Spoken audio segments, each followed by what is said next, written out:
Comment est-ce que tu me définis ce qu'est ce domaine de la fiscalité? Vaste question. Alors, on pourra étayer après, Ouais. mais déjà, bon, j'imagine que plein de gens ont entendu ce mot, mais je suis pas sûr que la majorité des gens se soient posé la question. Qu'est-ce que ça englobe? Est-ce que c'est juste les impôts sur le revenu? Est-ce que c'est la Mmh. TVA? Qu'est-ce que c'est que la fiscalité en fait? D'accord, donc la fiscalité, c'est vraiment l'ensemble des impôts, des taxes, des droits qui existent en France. Alors, si je dis pas de bêtises, mais de mémoire, il y a plusieurs centaines d'impôts, taxes concernés. Ok. Sachant que donc chaque année, on a 2 lois de finances par an. Enfin, une loi de finances, une loi de finances rectificative. Donc, c'est des lois de finances qui sont votées chaque année, qui sont susceptibles de rajouter de nouveaux impôts ou d'en supprimer. Oui, j'allais te demander ça. Parce Ou d'en parce que supprimer aussi. rajouter, c'est bien, mais après, on est dans de la complexité. C'est ça. J'imagine que la taxe sur le sel, elle est peut-être moins importante au XXIe siècle qu'elle l'était au Moyen-Âge. Voilà, c'est ça, exactement. Donc, c'est sûr qu'il y a des taxes, des impôts qui deviennent obsolètes Ouais. et qui sont supprimés. D'accord.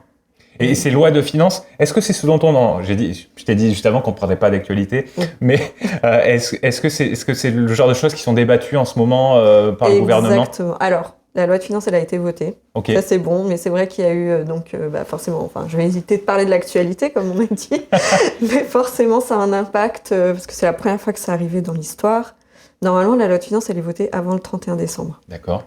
Là, ça n'a pas été le cas, puisqu'on a eu une dissolution du gouvernement. Oui. Donc, une censure du gouvernement, donc forcément, ça a décalé, mais ça a été voté au début du mois. Au début du mois de février. Ouais, c'est ça. Ok. Et ce retard d'un mois, enfin d'un peu plus d'un mois, on va dire, ça engendre quoi? Alors, ça a des conséquences très pratiques, puisque la loi de finances, elle permet de voter le budget qui va être utilisé par l'État l'année d'après. D'accord. Donc forcément, comme le budget n'avait pas été voté, on se posait beaucoup de questions. Comment l'État allait faire, en fait, très concrètement, Ouais. pour payer tous les frais. D'accord. Ou pour faire des emprunts, si besoin. Parce que l'État n'avait pas l'autorisation de le faire. Ah, tant que la loi de finances n'est pas passée, C'est pas ça. d'emprunt. Après, bon, il y avait quand même des dispositifs transitoires qui étaient prévus, Ok. mais pour une durée limitée. Donc il fallait quand même voter rapidement la loi. D'accord. Mm. Alors tiens, parlons État avant de parler peut-être particulier. La fiscalité, c'est l'État. Alors j'imagine que C'est ça l'État. pourrait être le roi, ou ça pourrait être, enfin, si on remonte plus loin dans le passé en France, Ouais. ou peut-être dans des pays où ils ont des rois et des reines. Je sais pas comment ça marche exactement, mais voilà. La fiscalité, c'est comment est-ce qu'on fait rentrer de l'argent Dans les caisses de l'État. dans les Tout caisses de à l'État, fait, clairement. c'est les recettes principales de l'État. Ouais, alors quand tu dis principal, ça veut dire qu'ils ont quoi d'autre comme recette un petit peu majeure? Alors typiquement les amendes, par exemple. Ah oui, donc les amendes, c'est pas de la fiscalité, parce Ouais, que c'est pas c'est pour... différent. Ok, d'accord. Les amendes, après, s'il y a des prêts qui sont faits, des investissements de l'État, mais les recettes majeures, c'est vraiment les impôts, les taxes, les droits. Ok. Donc quand tu dis majeur, ça représente quoi? 60%, 90%, 99,9%? À mon avis, on est plutôt autour de 99%, Ok, ok. je pense. Après, je ne suis pas dans les petits papiers de l'État. Non, mais voilà, c'est Connaître. histoire d'avoir un ordre de grandeur, parce que C'est ça. effectivement, ça permet de comprendre l'importance de ça. Parce que derrière cet argent-là, il sert à beaucoup de choses, j'imagine. C'est ça. Alors, je sais que le fisc a essayé dernièrement donc, de créer un site internet. D'accord. J'ai oublié le nom exact du site, mais en gros, c'était pour savoir où vont mes impôts. D'accord. Dans quel domaine vont mes impôts, à quoi ça sert et qu'est-ce que ça finance concrètement. Ok.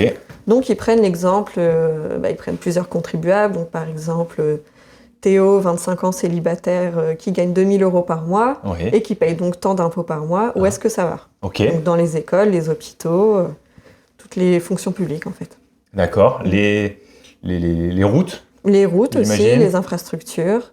Et du coup, après, j'imagine que ça... Ah ouais, tiens, je pense à un Ouais. truc. Fiscalité, c'est l'État uniquement, ou est-ce que les impôts locaux prélevés par les mairies, par exemple, on appelle ça de la fiscalité? C'est aussi de la fiscalité, oui. D'accord.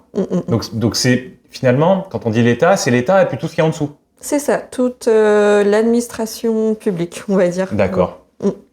Au sens large. D'accord. Oui, donc ça englobe énormément de, Ah oui. de choses. Tout à fait, exactement. C'est très très large. Si on devait décomposer, on va dire, Mhm. donc, t'as les impôts, tu vas me dire, je lance des choses et tu me dis Vas-y. si je suis à peu près dans la bonne lignée. Je pense aux impôts sur le revenu. Ouais. Je t'ai parlé de TVA tout à l'heure. J'imagine que la Mm. TVA, c'est un gros truc. Ah oui. Impôts sur les entreprises, Mhm. L'impôt sur les sociétés, oui. sociétés. À quoi est-ce que j'ai pensé d'autre comme chose qui me semblait majeure? Tu parlais des droits, droits de succession Droit de peut-être. succession, droit de donation, Ouais, droit de mutation à titre gratuit ou à titre onéreux. Donc à chaque transaction. d'accord. Ouais, quand tu dis à chaque transaction, donc par exemple, quand on va au supermarché, on achète du jambon et Alors, du coup là il y a de la TVA, donc c'est une là, il y a de la transaction. TVA. Tout à fait. Mais quand on parle de droit d'enregistrement, ça concerne uniquement certaines transactions précises, par exemple les transactions immobilières. D'accord.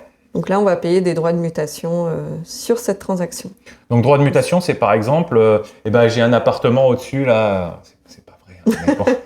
J'ai un appartement au-dessus que je vends, c'est là où je vais payer un droit de mutation? C'est ça. Enfin, c'est l'acheteur qui va le payer, mais C'est l'acheteur, d'accord. ouais, D'accord. c'est ça. Et en fait, dans le langage courant, on appelle ça des frais de notaire. Oui. Mais c'est pas du tout des frais de notaire. Donc on a des droits d'enregistrement, en fait, qui sont compris Ouais. dans les frais de notaire. D'accord. On a la rémunération du notaire, qu'on Oui. appelle les émoluments, Oui. mais aussi des droits d'enregistrement D'accord. et d'autres taxes. Ouais, donc Simili. on pense que c'est des frais de notaire parce Tout à fait, parce qu'ils centralisent, j'imagine, ils prélèvent tout et puis après ils redistribuent, le notaire? Oui, c'est ça. Il a un rôle de collecteur de Ouais. l'impôt, sans oublier la TVA aussi sur ses émoluments. D'accord. Mais tout ne va pas dans sa poche, contrairement à ce que les gens pensent. Je me suis jamais posé la question, mais oui, j'imagine qu'il y a peut-être des gens qui se disent ouais, le Ah notaire oui, il fait payer clairement. cher. C'est ça. Ça ne va pas du tout dans sa poche. Donc en fait, c'est l'État, beaucoup. C'est ça, c'est l'État. C'est l'État qui prélève. C'est pas le notaire. D'accord. D'accord. Bon alors, fiscalité, je vois un petit peu plus de quoi il s'agit. Mhm. Toi, qu'est-ce qui t'intéresse ou qu'est-ce qui te concerne le plus dans ce domaine-là? Alors, moi, ce qui me concerne, ce qui m'intéresse le plus aussi, d'abord, c'est l'impôt sur le revenu. Ok. L'impôt sur le revenu, parce que là, on parle vraiment de particuliers, donc en fait, ça concerne tout le monde en France. On est tous concernés, donc c'est ça que je trouve intéressant. D'accord. Je vais, Dis-moi. je vais répondre à un truc qui est peut-être faux, mais Non, dis-moi. il y a des gens qui sont non imposables. Tout à fait. Est-ce que tu considères qu'ils sont concernés quand même s'ils sont non imposables? Et pourquoi est-ce que je te dis ça? Parce que quand tu me dis on est tous concernés, moi je pense à la TVA, où on est vraiment On est tous concernés parce qu'on aussi. achète tous des choses, alors qu'il y a des gens qui ne payent pas d'impôt sur le revenu. Donc moi à l'instinct, je dirais, j'ai l'impression que la TVA concerne plus de gens que l'impôt sur le revenu. Je vois ce que tu veux dire. Je dis qu'on est tous concernés par l'impôt sur le revenu parce qu'on a quand même des obligations, notamment de déclaration de revenus, même si on est non imposable. Ouais, je comprends. Et donc on est tous concernés à partir du moment où on a un revenu, ou non d'ailleurs, puisqu'on a quand même déposé une déclaration de revenus Oui. pour dire qu'on n'a pas de revenus, Donc la règle c'est quoi? C'est être français? habiter en France. Habiter en France. Enfin, pas seulement. J'ai simplifié les choses, mais effectivement, il faut être résident fiscal français. D'accord. Et pour ça, donc, il faut remplir un critère Ouais. sur plusieurs possibles. Donc, c'est la loi qui prévoit qu'il y a plusieurs critères possibles. Il faut en remplir au moins un. C'est-à-dire habiter en France de manière permanente, donc plus de 6 mois par an. Ok. Avoir une activité professionnelle en France, D'accord. son activité principale. Ah, ok. Oui. Ou avoir des intérêts économiques en France importants. Alors Par c'est-à-dire exemple- être investisseur? Notamment, mais par exemple, si tu as tous tes comptes bancaires en France, mais que tu pars momentanément à l'étranger, tu restes résident fiscal français. Ok.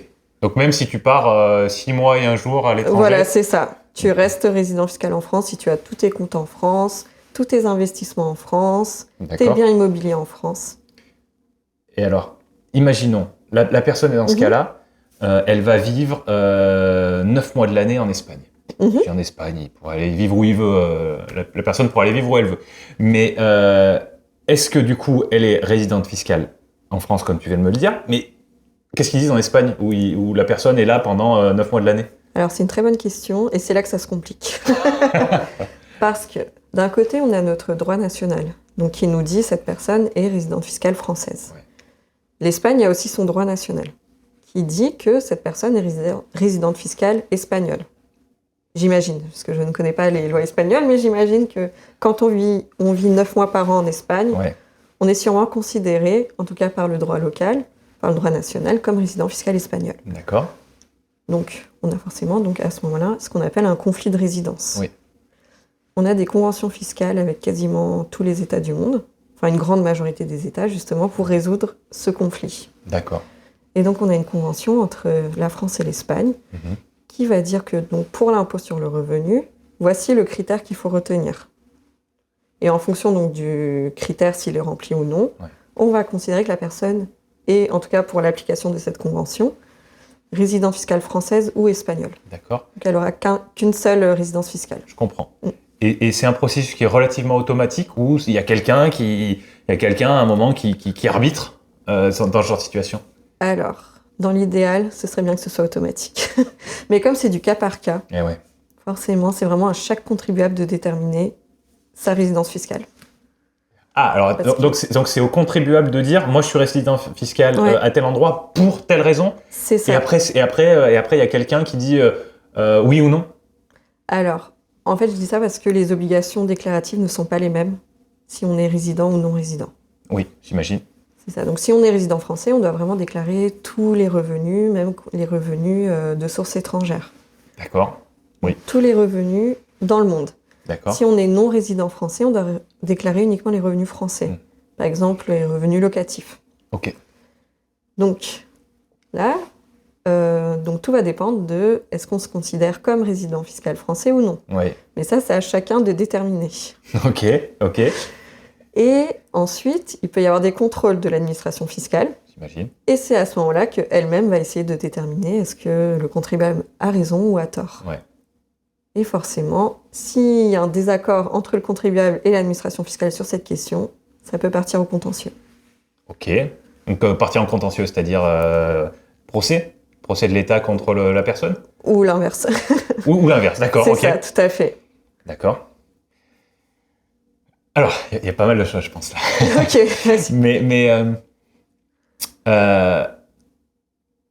je crois avoir compris qu'en France, on est peut-être dans la moyenne haute des pays où on est pas mal taxé. Est-ce que déjà c'est vrai ça, ou est-ce que tu penses que... J'imagine qu'il peut y avoir de la nuance, hein, mais... Voilà, oui, c'est vrai, mais ça dépend vraiment des impôts dont on parle. D'accord. Pour l'impôt sur le revenu, on pourrait croire que c'est vrai, mais la moitié des foyers ne sont pas imposables en France. Oui, d'accord.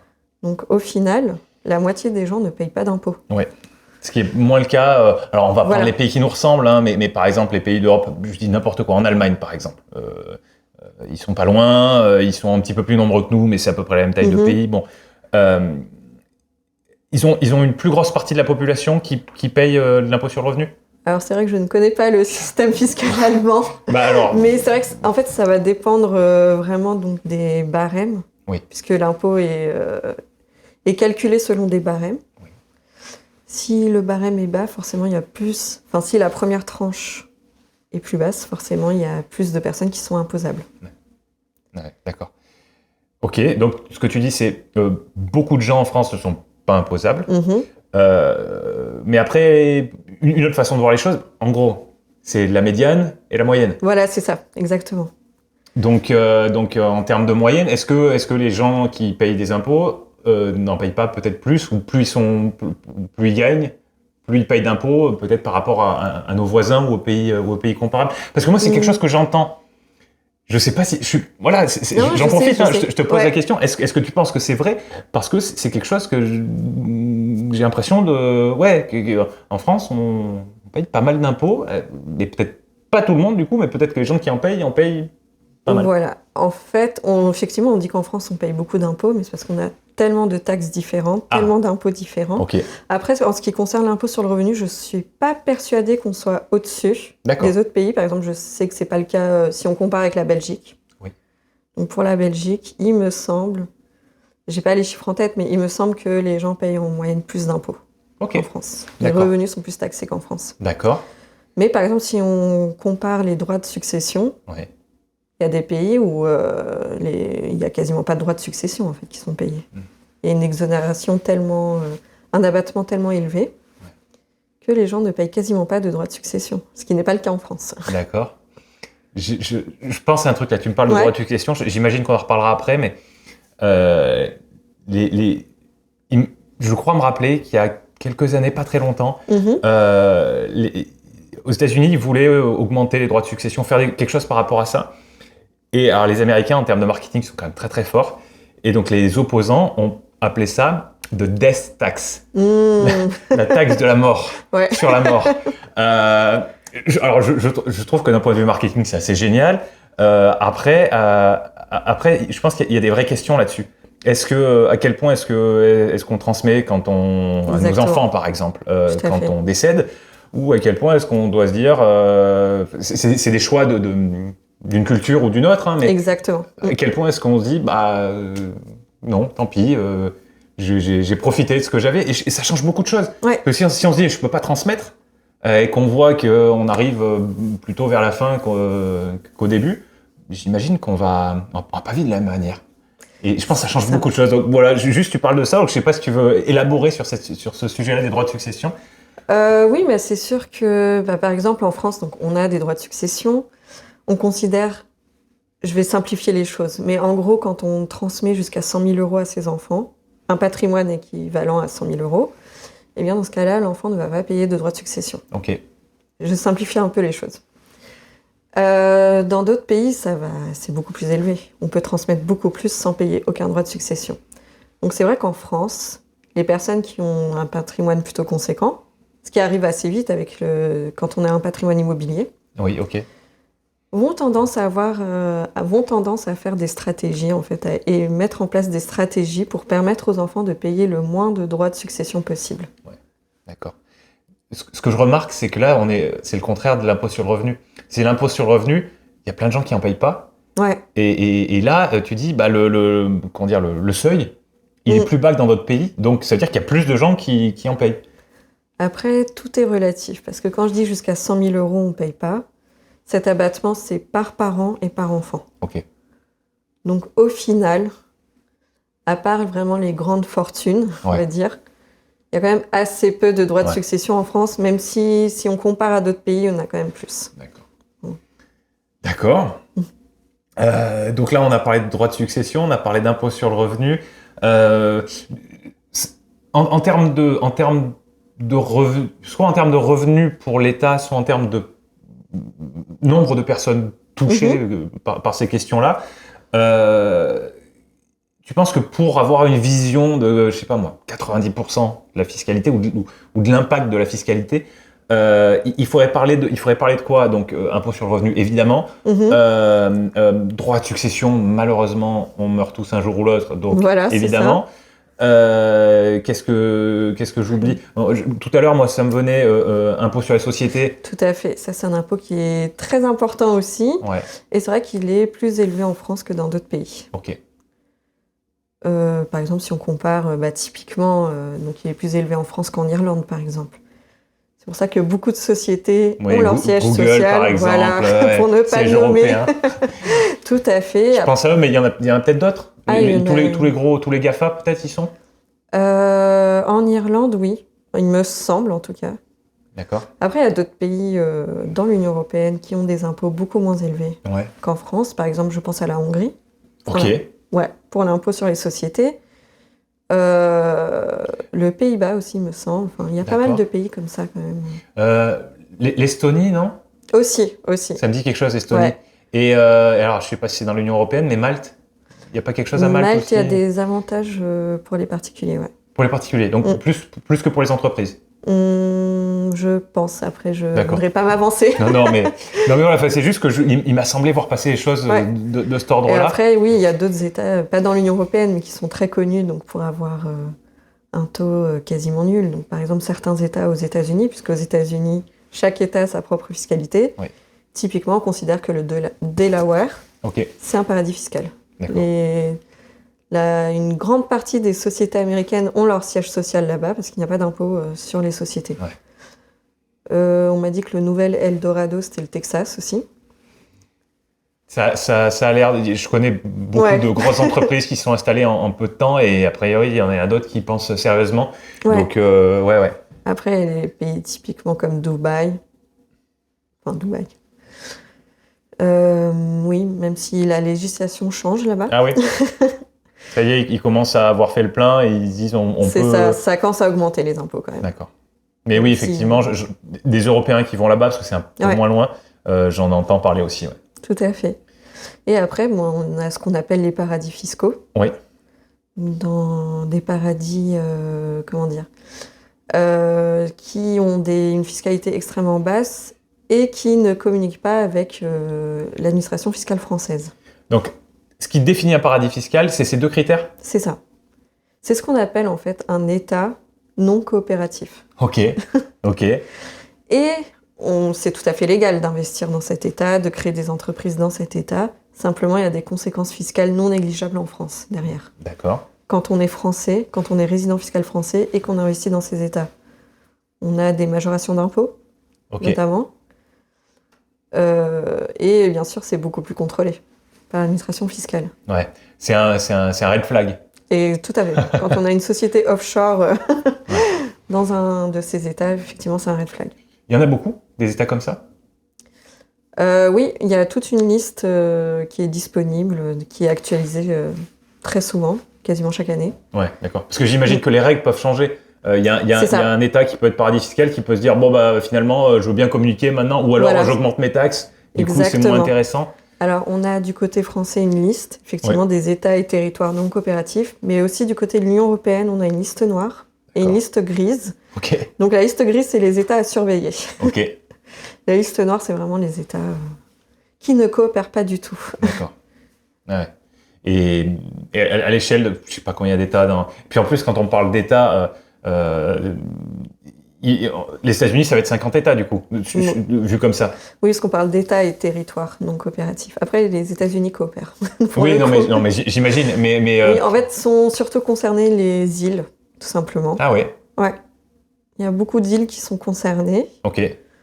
Et puis, effectivement, donc, certains États rentrent dans la liste en fonction de leur législation et de leur degré de coopération. Et récemment, la Russie aussi est entrée dans cette liste, forcément. Ok, j'imagine. D'accord. Et donc, on va pas parler de paradis fiscal dans le cas de la Russie, par exemple, mais on va parler juste d'États non coopératifs. C'est ça, tout à fait. D'accord. Et on se retrouve sur cette liste où on va être plus surveillé par les impôts si on va si on va faire du business dans un État non coopératif. Par contre, si on fait du business dans un État où il y a très peu de taxes, mais où il n'y a pas ce côté non coopératif où l'administration peut recevoir des infos, là on est plus dans la même catégorie en tant qu'entreprise ou en tant que particulier. Oui, c'est ça. Déjà, c'est moins un red flag, c'est sûr, puisqu'on a des conventions en fait d'assistance administrative et de recouvrement entre les États. Et donc forcément, c'est moins un red flag. Les conséquences fiscales sont différentes aussi, parce qu'on n'a pas toutes ces majorations d'impôts. D'accord. Par rapport à quand on fait du business dans les paradis fiscaux qui sont sur liste noire. Ouais, je comprends. Et donc ça incite aussi ces États à changer leur législation, puisque forcément, ces États ont plus de problèmes pour faire du business avec l'Europe, tout simplement. Quand t'es pas coopératif, c'est ça. L'autre a pas envie de coopérer non plus. Exactement. Ça se comprend. Et et ce que je retiens, c'est qu'effectivement, ce que tu nous expliques, c'est que il y a une possibilité d'aller faire du business un peu caché de ce qui se fait en France, mais d'office, il y a des conséquences. C'est ça, exactement. C'est très intéressant parce que je pense que quand les gens se disent il y a de l'évasion fiscale par exemple, il y a des choses comme ça. Alors oui, je pense que le bilan définitif, il est peut-être pas brillant pour les rentrées d'argent de la France, mais il y a quand même des conséquences. Enfin, c'est pas juste si t'es assez riche, tu y vas et c'est ça. Okay. Puis l'évasion fiscale en soi n'est pas illégale. Alors, ok. Alors justement, je veux qu'on parle de ça, parce que je crois qu'il y a deux termes qui semblent un petit peu proches. Un qui définit une action illégale et l'autre non. Donc Voilà. tu me dis évasion, c'est pas un problème? Alors, ça dépend de comment on fait cette évasion. D'accord. Mais concrètement, en fait, il y a quand même une différence entre l'évasion fiscale, Oui. qui consiste tout simplement à aller dans un autre État pour payer moins d'impôts. D'accord. Comme ça, il n'y a rien d'illégal là-dedans. D'accord. Si tout est fait dans les règles, en tout cas. Ouais. Et la fraude. La fraude Ok. fiscale, c'est vraiment le fait de mettre en place des schémas frauduleux Ouais. pour ne pas payer d'impôts. D'accord. Donc la fraude, la différence, ça veut dire que tu enfreins la règle. En toute connaissance de cause. Ok. Ok. Avec l'intention de l'enfreindre. Oui. Ok. Ah, ça, c'est super intéressant. Et là, je pense en fait, j'ai envie de parler de plein de choses avec toi. Vas-y, De dis-moi tout. fiscalité, c'est sûr. Mhm. Voilà, évidemment. Et puis, du droit. Et de la représentation.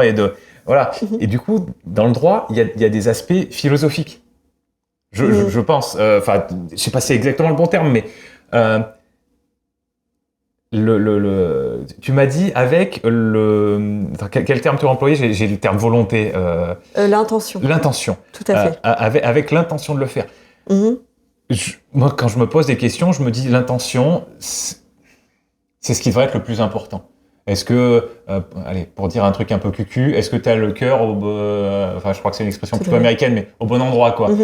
Dire the heart at the right place. Mais finalement, je pense que ça change tout, parce que faire une erreur Mhm. et chercher à nuire, C'est complètement différent. c'est complètement différent, Tout à alors fait. que l'acte en lui-même, ou la conséquence peut être exactement la même. Tout à fait, exactement. Le droit considère de la même façon que faire une erreur par méconnaissance des règles, par exemple, ça va pas du tout être les mêmes conséquences que le fait de mettre en place des schémas qui ont pour but en fait d'égarer l'administration fiscale, on va dire. Ouais. C'est pas du tout les mêmes majorations d'impôts, on n'est pas sur les mêmes pénalités. Et la fraude fiscale, donc c'est potentiellement du pénal aussi. D'accord. Donc, alors, quand tu dis du pénal, pareil, est-ce que tu peux me définir ça? Oui, tout à fait. Alors, en fait, depuis tout à l'heure, je parle de droit fiscal. Ouais. Donc ça, c'est vraiment l'administration fiscale qui peut appliquer des majorations, éventuellement des amendes, des intérêts de retard. Ça, c'est une partie donc de la fiscalité. Et de l'autre côté, on a le droit pénal fiscal. D'accord. Et ça va être différent. Parce que pour le droit pénal, donc ça va être des infractions pénales. Et les peines sont différentes puisque ça peut être de la prison, des amendes aussi. Mais dans tous les cas, on va être devant les tribunaux qui sont spécialisés en pénal, donc les tribunaux correctionnels. D'accord. Seul un tribunal correctionnel peut donc prononcer une telle peine, une peine pénale. D'accord. Ce qui n'est pas le cas donc, avec l'administration fiscale qui peut effectivement, si tu payes en retard par exemple, appliquer une majoration de retard et des intérêts de retard. Enfin, une majoration d'impôts et des intérêts de retard. Et ça ira, enfin j'allais dire, ça ira pas plus loin, ou en tout cas ce sera pas le même organisme qui s'occupera de... Voilà, c'est ça.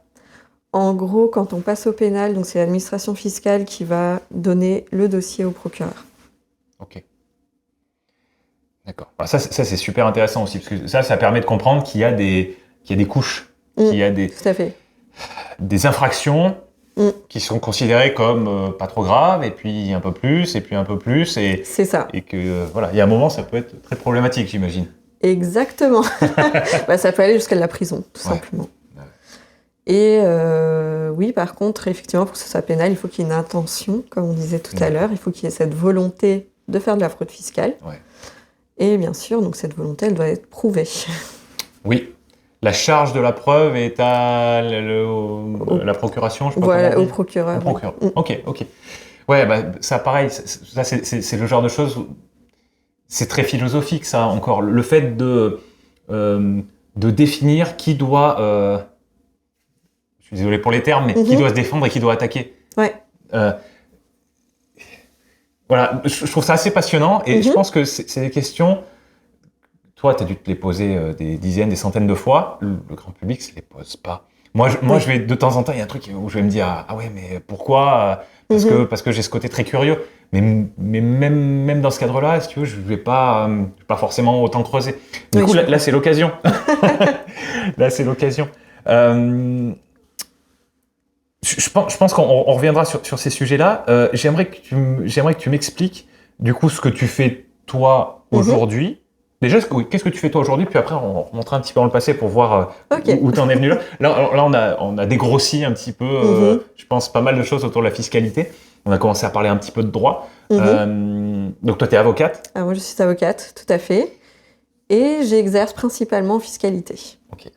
Alors, je dis principalement en fiscalité parce que, en principe, donc, tous les avocats sont généralistes. On peut faire tous les domaines qu'on veut. Donc, c'est pas comme les médecins qui sont vraiment spécialisés dans un domaine. Ok. Nous, quand on prête serment, on est avocat généraliste.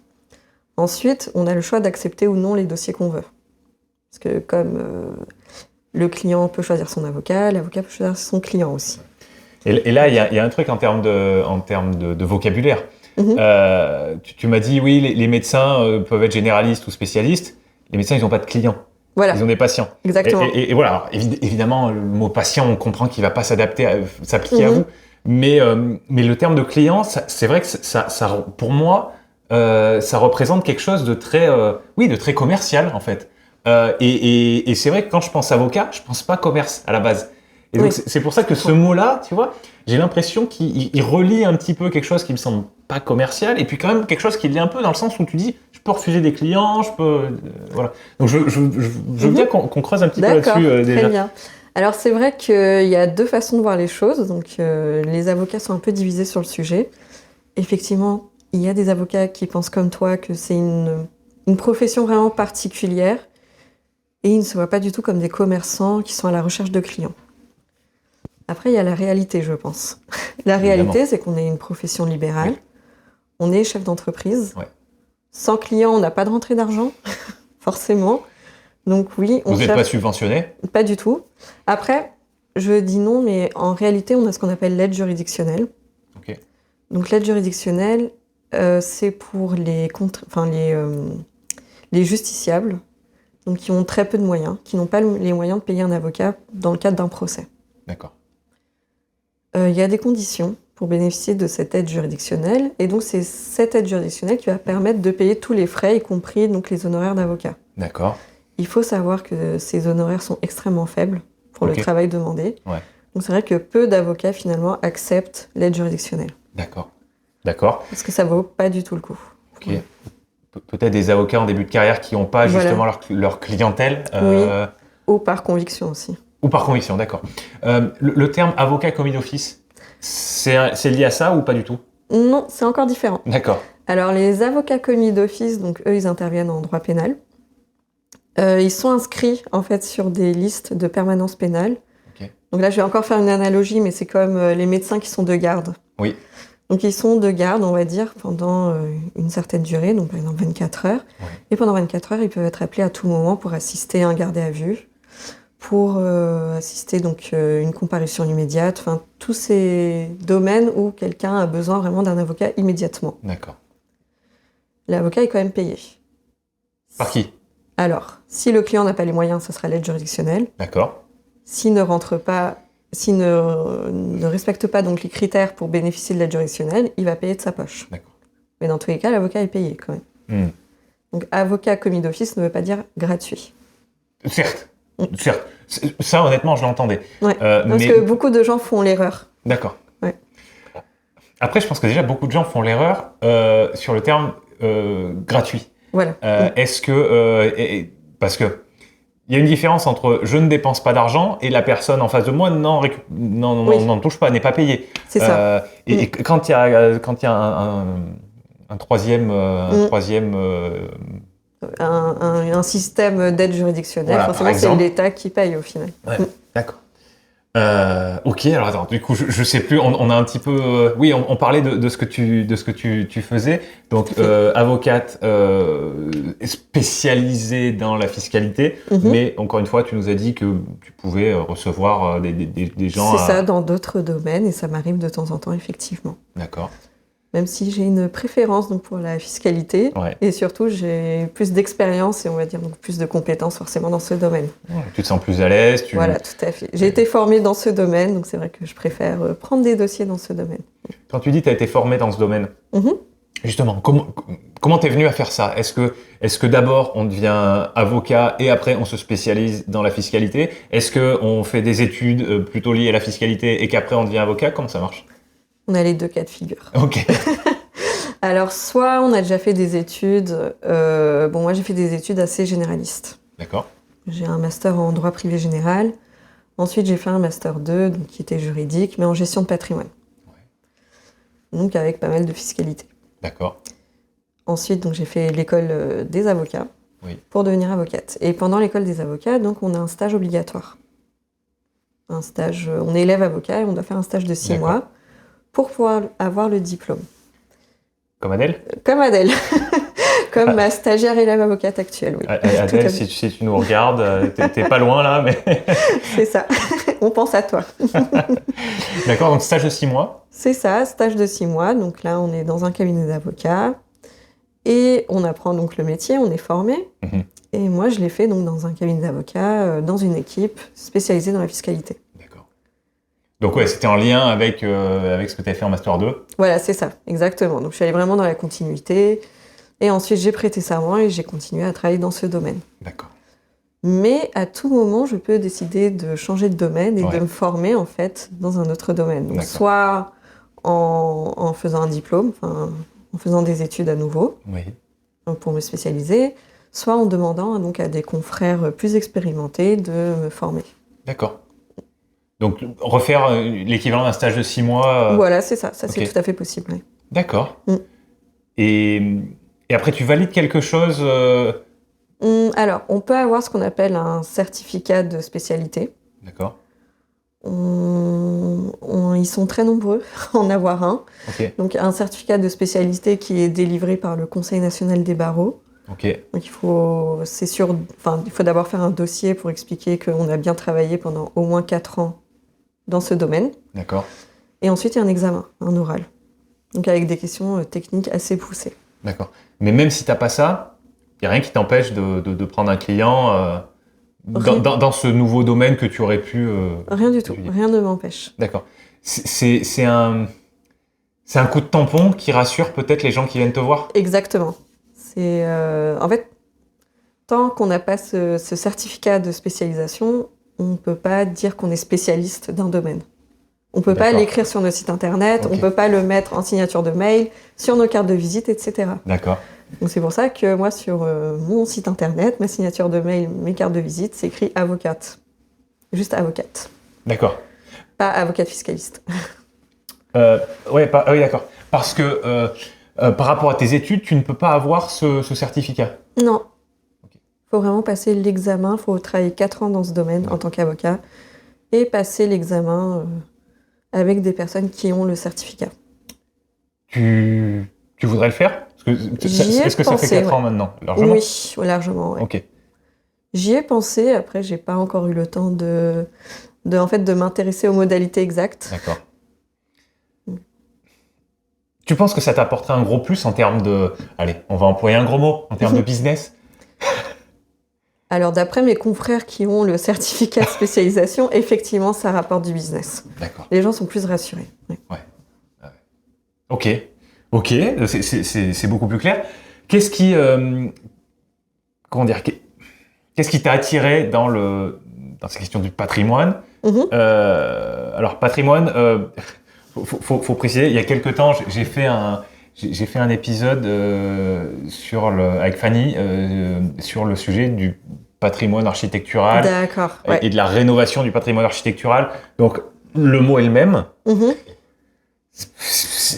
Il y a certainement un point commun dans le sens, mais ça définit pas vraiment la même chose, je pense. Quand on parle de patrimoine dans ton cas et dans le sien, je pense qu'on n'imagine pas exactement la même chose. Donc peut-être, voilà, commençons par là. D'accord, qu'est-ce qu'un patrimoine ? Exactement. Alors, j'ai même plus besoin de poser les questions, c'est parfait. Vas-y, je te laisse faire les questions et les réponses et moi je me repose.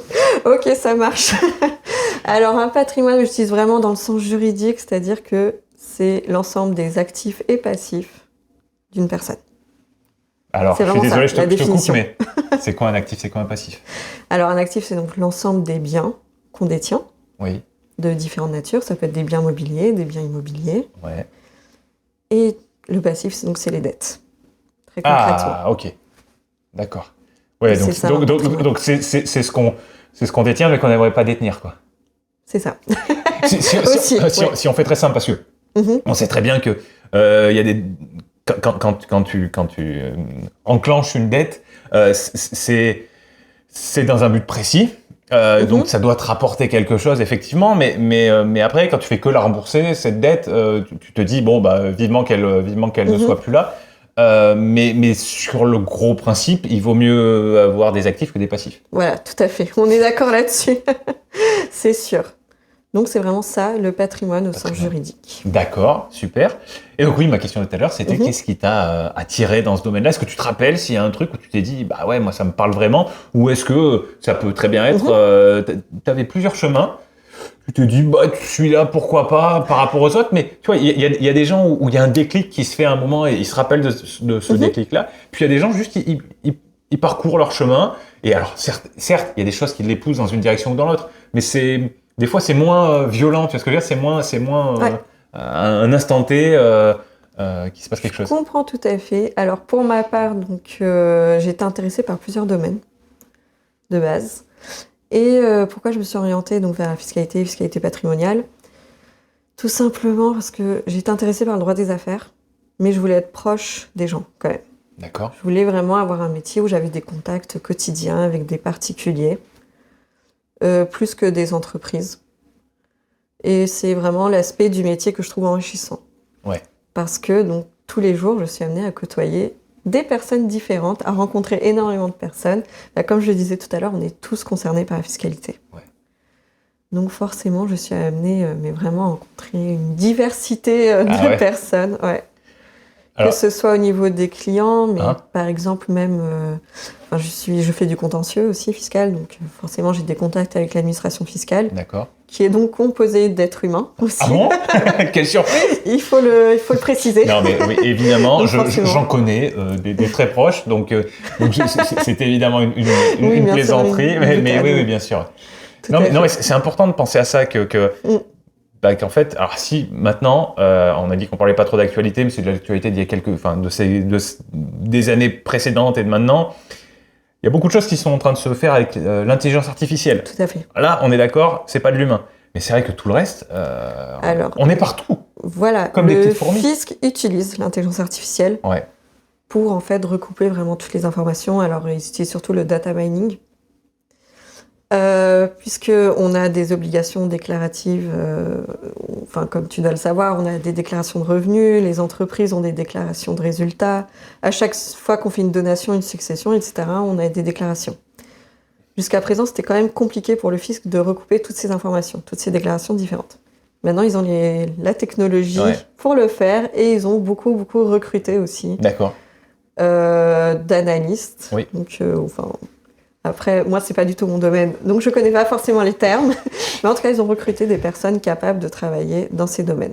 Donc, ils utilisent beaucoup le data mining et l'intelligence artificielle pour recouper toutes ces informations, parce qu'ils ont accès à tellement d'informations différentes. Et dès qu'il y a une anomalie qui apparaît, donc ça fait un signe d'alerte, mais il faut toujours qu'il y ait un humain derrière pour déclencher ou non un contrôle fiscal. Ouais. En gros, ce que tu dis, c'est qu'il n'y a pas Terminator qui reçoit un message automatique de l'IA qui lui dit « Allez arrêter Sarah Connor parce qu'elle n'a pas… Voilà, tout à fait. Il y a un truc sur ses impôts qui n'est pas net. » Heureusement, j'ai envie de dire. Non, mais je comprends. Il y a toujours un humain derrière qui va décider, lui, de déclencher ou non un contrôle fiscal sur la base de ces éléments. Ouais, d'accord. Et alors, quand tu dis déclencher un contrôle fiscal, ça veut dire demander à un contrôleur de traiter les informations, peut-être d'aller interagir avec le. C'est ça, après on a différents types de contrôles, effectivement. Donc on a un contrôle vraiment qui va être sur la totalité du patrimoine, des revenus du contribuable. D'accord. Ça, c'est vraiment le gros contrôle fiscal qu'on peut avoir.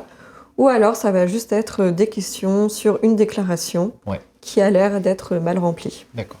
Ou sur l'absence d'une déclaration d'ailleurs aussi. Oui, évidemment. Je pense à toutes les personnes qui ont un patrimoine immobilier et qui n'ont pas déposé de déclaration pour l'impôt sur la fortune immobilière. D'accord. Donc ça, c'est vrai que le fisc contrôle énormément. Moi, je me rappelle de ce qu'on appelait l'ISF. Oui. Ça n'existe plus, c'est ça? Ça n'existe plus depuis 2018. Ok. Maintenant, c'est l'impôt sur la fortune immobilière. Donc, c'est un peu comme l'ISF, mais l'ISF, ça concernait vraiment tout le patrimoine. Ouais. Et aujourd'hui, c'est un impôt uniquement sur le patrimoine immobilier. Donc ça veut dire que si dans mon sous-sol, j'ai 1000 kilos d'or, c'est pas à déclarer à... redis-moi le nom de... À l'IFI, l'impôt l'IFI. sur la fortune immobilière. Non, Ok. effectivement. Après, si tu les as reçus par succession ou donation, oui, c'est à déclarer. Ouais, non, mais je les ai... ils étaient déjà là, en fait, dans mon Ah, dans le d'accord, sous-sol ok. quand j'ai emménagé. Ouais, ok, tu les as trouvés. Très bien. Non, mais alors, je demande ça parce que ça me fait me demander qu'est-ce qui a...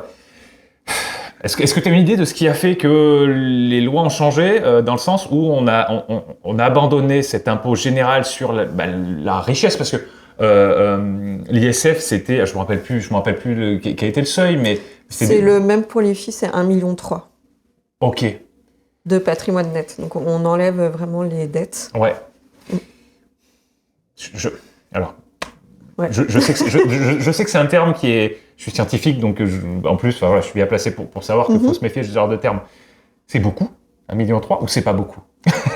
Tu comprends ce que je veux dire? Une fois qu'on enlève les dettes, c'est quand même un beau patrimoine. C'est un beau patrimoine. Ouais, clairement. D'accord. Ça concerne vraiment pas tout le monde. Ouais. Ça, c'est clair. Donc, ma question, c'est le fait qu'on soit passé de l'ISF général, c'est-à-dire hop, on met tout dedans pour faire les 1,3 million à de l'impôt sur la fortune immobilière, donc à de l'immobilier, donc c'est-à-dire qu'on garde qu'une partie. À ton avis, quelle était la réflexion derrière? Parce qu'on est d'accord, ça a été un remplacement direct. C'est pas un truc qui était supprimé un jour et puis 2 ans après, on s'est dit, oh, on n'a pas assez de sous. Ça a remplacé directement en 2018. Pourquoi, à ton avis? Je pense pour des questions politiques, tout simplement. Ouais. Après, l'ISF, l'IFI, comme on vient de dire, c'est vraiment pour c'est quand même un patrimoine conséquent. Ouais. Donc ça concerne assez peu de personnes en France, proportionnellement, on va dire, par rapport à la population générale. D'accord. Donc c'est pas l'impôt qui rapporte le plus. Voilà, c'est ça que j'allais te demander aussi. Non. Ouais. Surtout que, en général, les montants ne sont... Quand on est proche du seuil, en tout cas, les montants de l'ISF ou de l'IFI ne sont pas très élevés. Certes, mais j'imagine que c'est intéressant pour la poignée de gens qui ont pour 10 millions ou peut-être même encore plus Voilà. de patrimoine immobilier et eux doivent payer, j'imagine, pas mal. C'est ça, exactement. Mais c'est pas l'impôt qui rapporte le plus. D'accord. Et alors? Après, je sais qu'il y a des discussions qui reviennent sans cesse pour savoir est-ce qu'on ne devrait pas réinstaurer l'ISF. Ok, Ça revient chaque année à chaque loi de finances. d'accord. T'as une idée de combien a été perdu de recettes pour l'État quand on est passé de l'ISF à... Alors, j'ai pas le montant exact en tête, mais oui, il y a eu des études qui ont été faites D'accord. par le fisc, et justement, c'était pas si énorme que ça. Donc, Alors, je suis désolé hein, de ce que je vais dire, mais si ça rapporte pas beaucoup, et que c'est quand même alors c'est quelque chose qui de toute façon va avoir un impact sur ça va nécessiter des ressources pour le fisc pour traiter ça. Donc ça rapporte pas beaucoup, ça demande des efforts et j'imagine que ça fait chier des riches. ouais, clairement. Et donc alors et ça je pense que ça peut être vu dans les deux sens. Qu'est-ce que ça veut dire? Ça veut dire que ces gens-là qui sont riches, il y en a peut-être qui vont se dire ah, moi ça me saoule, je me barre. Je pense qu'il y en a. Oui, il y en a. S'ils se barrent, ça veut dire peut-être moins d'investissement local, peut-être moins d'emplois, peut-être voilà, il peut y avoir des trucs comme ça. Et à l'opposé, ça peut être un signe un signe politique de dire ouais, mais regardez, les riches on leur prélève beaucoup et donc en fait on essaye d'être juste. Enfin, tu vois, c'est une réflexion que j'ai en direct. Hein. Je sais pas quelle est la solution, mais du coup je me dis est-ce que si ça rapporte pas beaucoup et que ça a quand même des conséquences qui peuvent être négatives, est-ce que ça vaut quand même le coup qu'il y ait ce genre de choses? C'est la question que se pose beaucoup de monde, effectivement, d'autant plus qu'il y a aussi une chose dont on n'a pas parlé, c'est que pour accumuler tout ce patrimoine, il y a déjà eu des impôts dessus. Ah. Par exemple, si on a accumulé des biens immobiliers grâce à des successions, des donations, quand on vend aussi, on paye de l'impôt sur la plus-value, etc. Donc, on a déjà payé des impôts. De la TVA aussi. Donc, on a déjà payé beaucoup d'impôts pour accumuler ce patrimoine et ensuite on a un nouvel impôt qui s'ajoute dessus. Ouais. Il y a une réflexion sur ça, genre pas de double peine, tu vois, dans la fiscalité. Il y a une réflexion de ce type-là? Oui, en fait, disons qu'il y a un principe général dans le droit qui dit qu'on ne doit pas avoir deux fois une peine pour la même chose. Ok. Après, ici, c'est pas exactement la même peine, puisque ce ne sont pas les mêmes impôts. Bien sûr. Donc ça ne s'applique pas. D'accord. Concrètement. Donc, ça alimente un peu la réflexion, quand même, de ce que je comprends, mais on n'applique pas le principe, quoi. C'est ça. C'est ça. En même temps, je pense que c'est plus un impôt qui est politique, qui permet de dire, voilà, regardez, les riches, on leur prélève de l'argent, tout simplement. D'accord. Donc je reviens à ma question de tout à l'heure, le fait de passer d'un impôt pour les riches généraliste à un impôt plus spécifique sur l'immobilier, donc on a perdu, mais tu dis finalement pas tant que ça. J'imagine qu'on a simplifié beaucoup les processus, donc en termes de ressources de l'administration fiscale, ça a dû baisser, donc ça c'est plutôt positif, j'imagine. Ouais. Et à l'opposé, on fait porter, on se concentre sur l'immobilier. Est-ce que ça pousse pas certaines personnes à se dire, moi, je vends mon 12e appart. J'achète un peu d'or ou j'achète un peu de crypto ou d'une part d'entreprise où j'investis ou voilà. Ça paraît assez naturel, tu vois, qu'il y ait des vases communicants. Et donc le fait qu'on passe de l'ISF, alors redis-moi le symbole l'IFI. IFI, tout simplement. Ouais. Est-ce qu'il y avait une volonté je vais dire nuire, c'est peut-être pas le bon terme, mais de nuire à l'immobilier et à l'investissement immobilier pour favoriser d'autres choses. Donc par exemple le CAC 40 ou j'en sais rien. Ouais, c'est vrai que j'avais jamais vu les choses comme ça, à vrai dire. Parce que quand tu me dis que ça a été remplacé directement et que on a fait sortir en général on rajoute dans l'enveloppe, tu vois. Donc c'est pour ça que ça m'étonne. C'est vrai que j'avais jamais vu les choses comme ça, honnêtement. Après, c'est vrai que j'ai eu, dans mon expérience, en tout cas en tant qu'avocate, j'ai vu effectivement des clients vendre des biens pour éviter d'être à l'IFI. Effectivement, ça arrive. Ouais. Surtout quand on a ces biens donc, par succession, qu'on n'a pas forcément les moyens derrière de payer l'IFI. Donc ça arrive, oui, effectivement.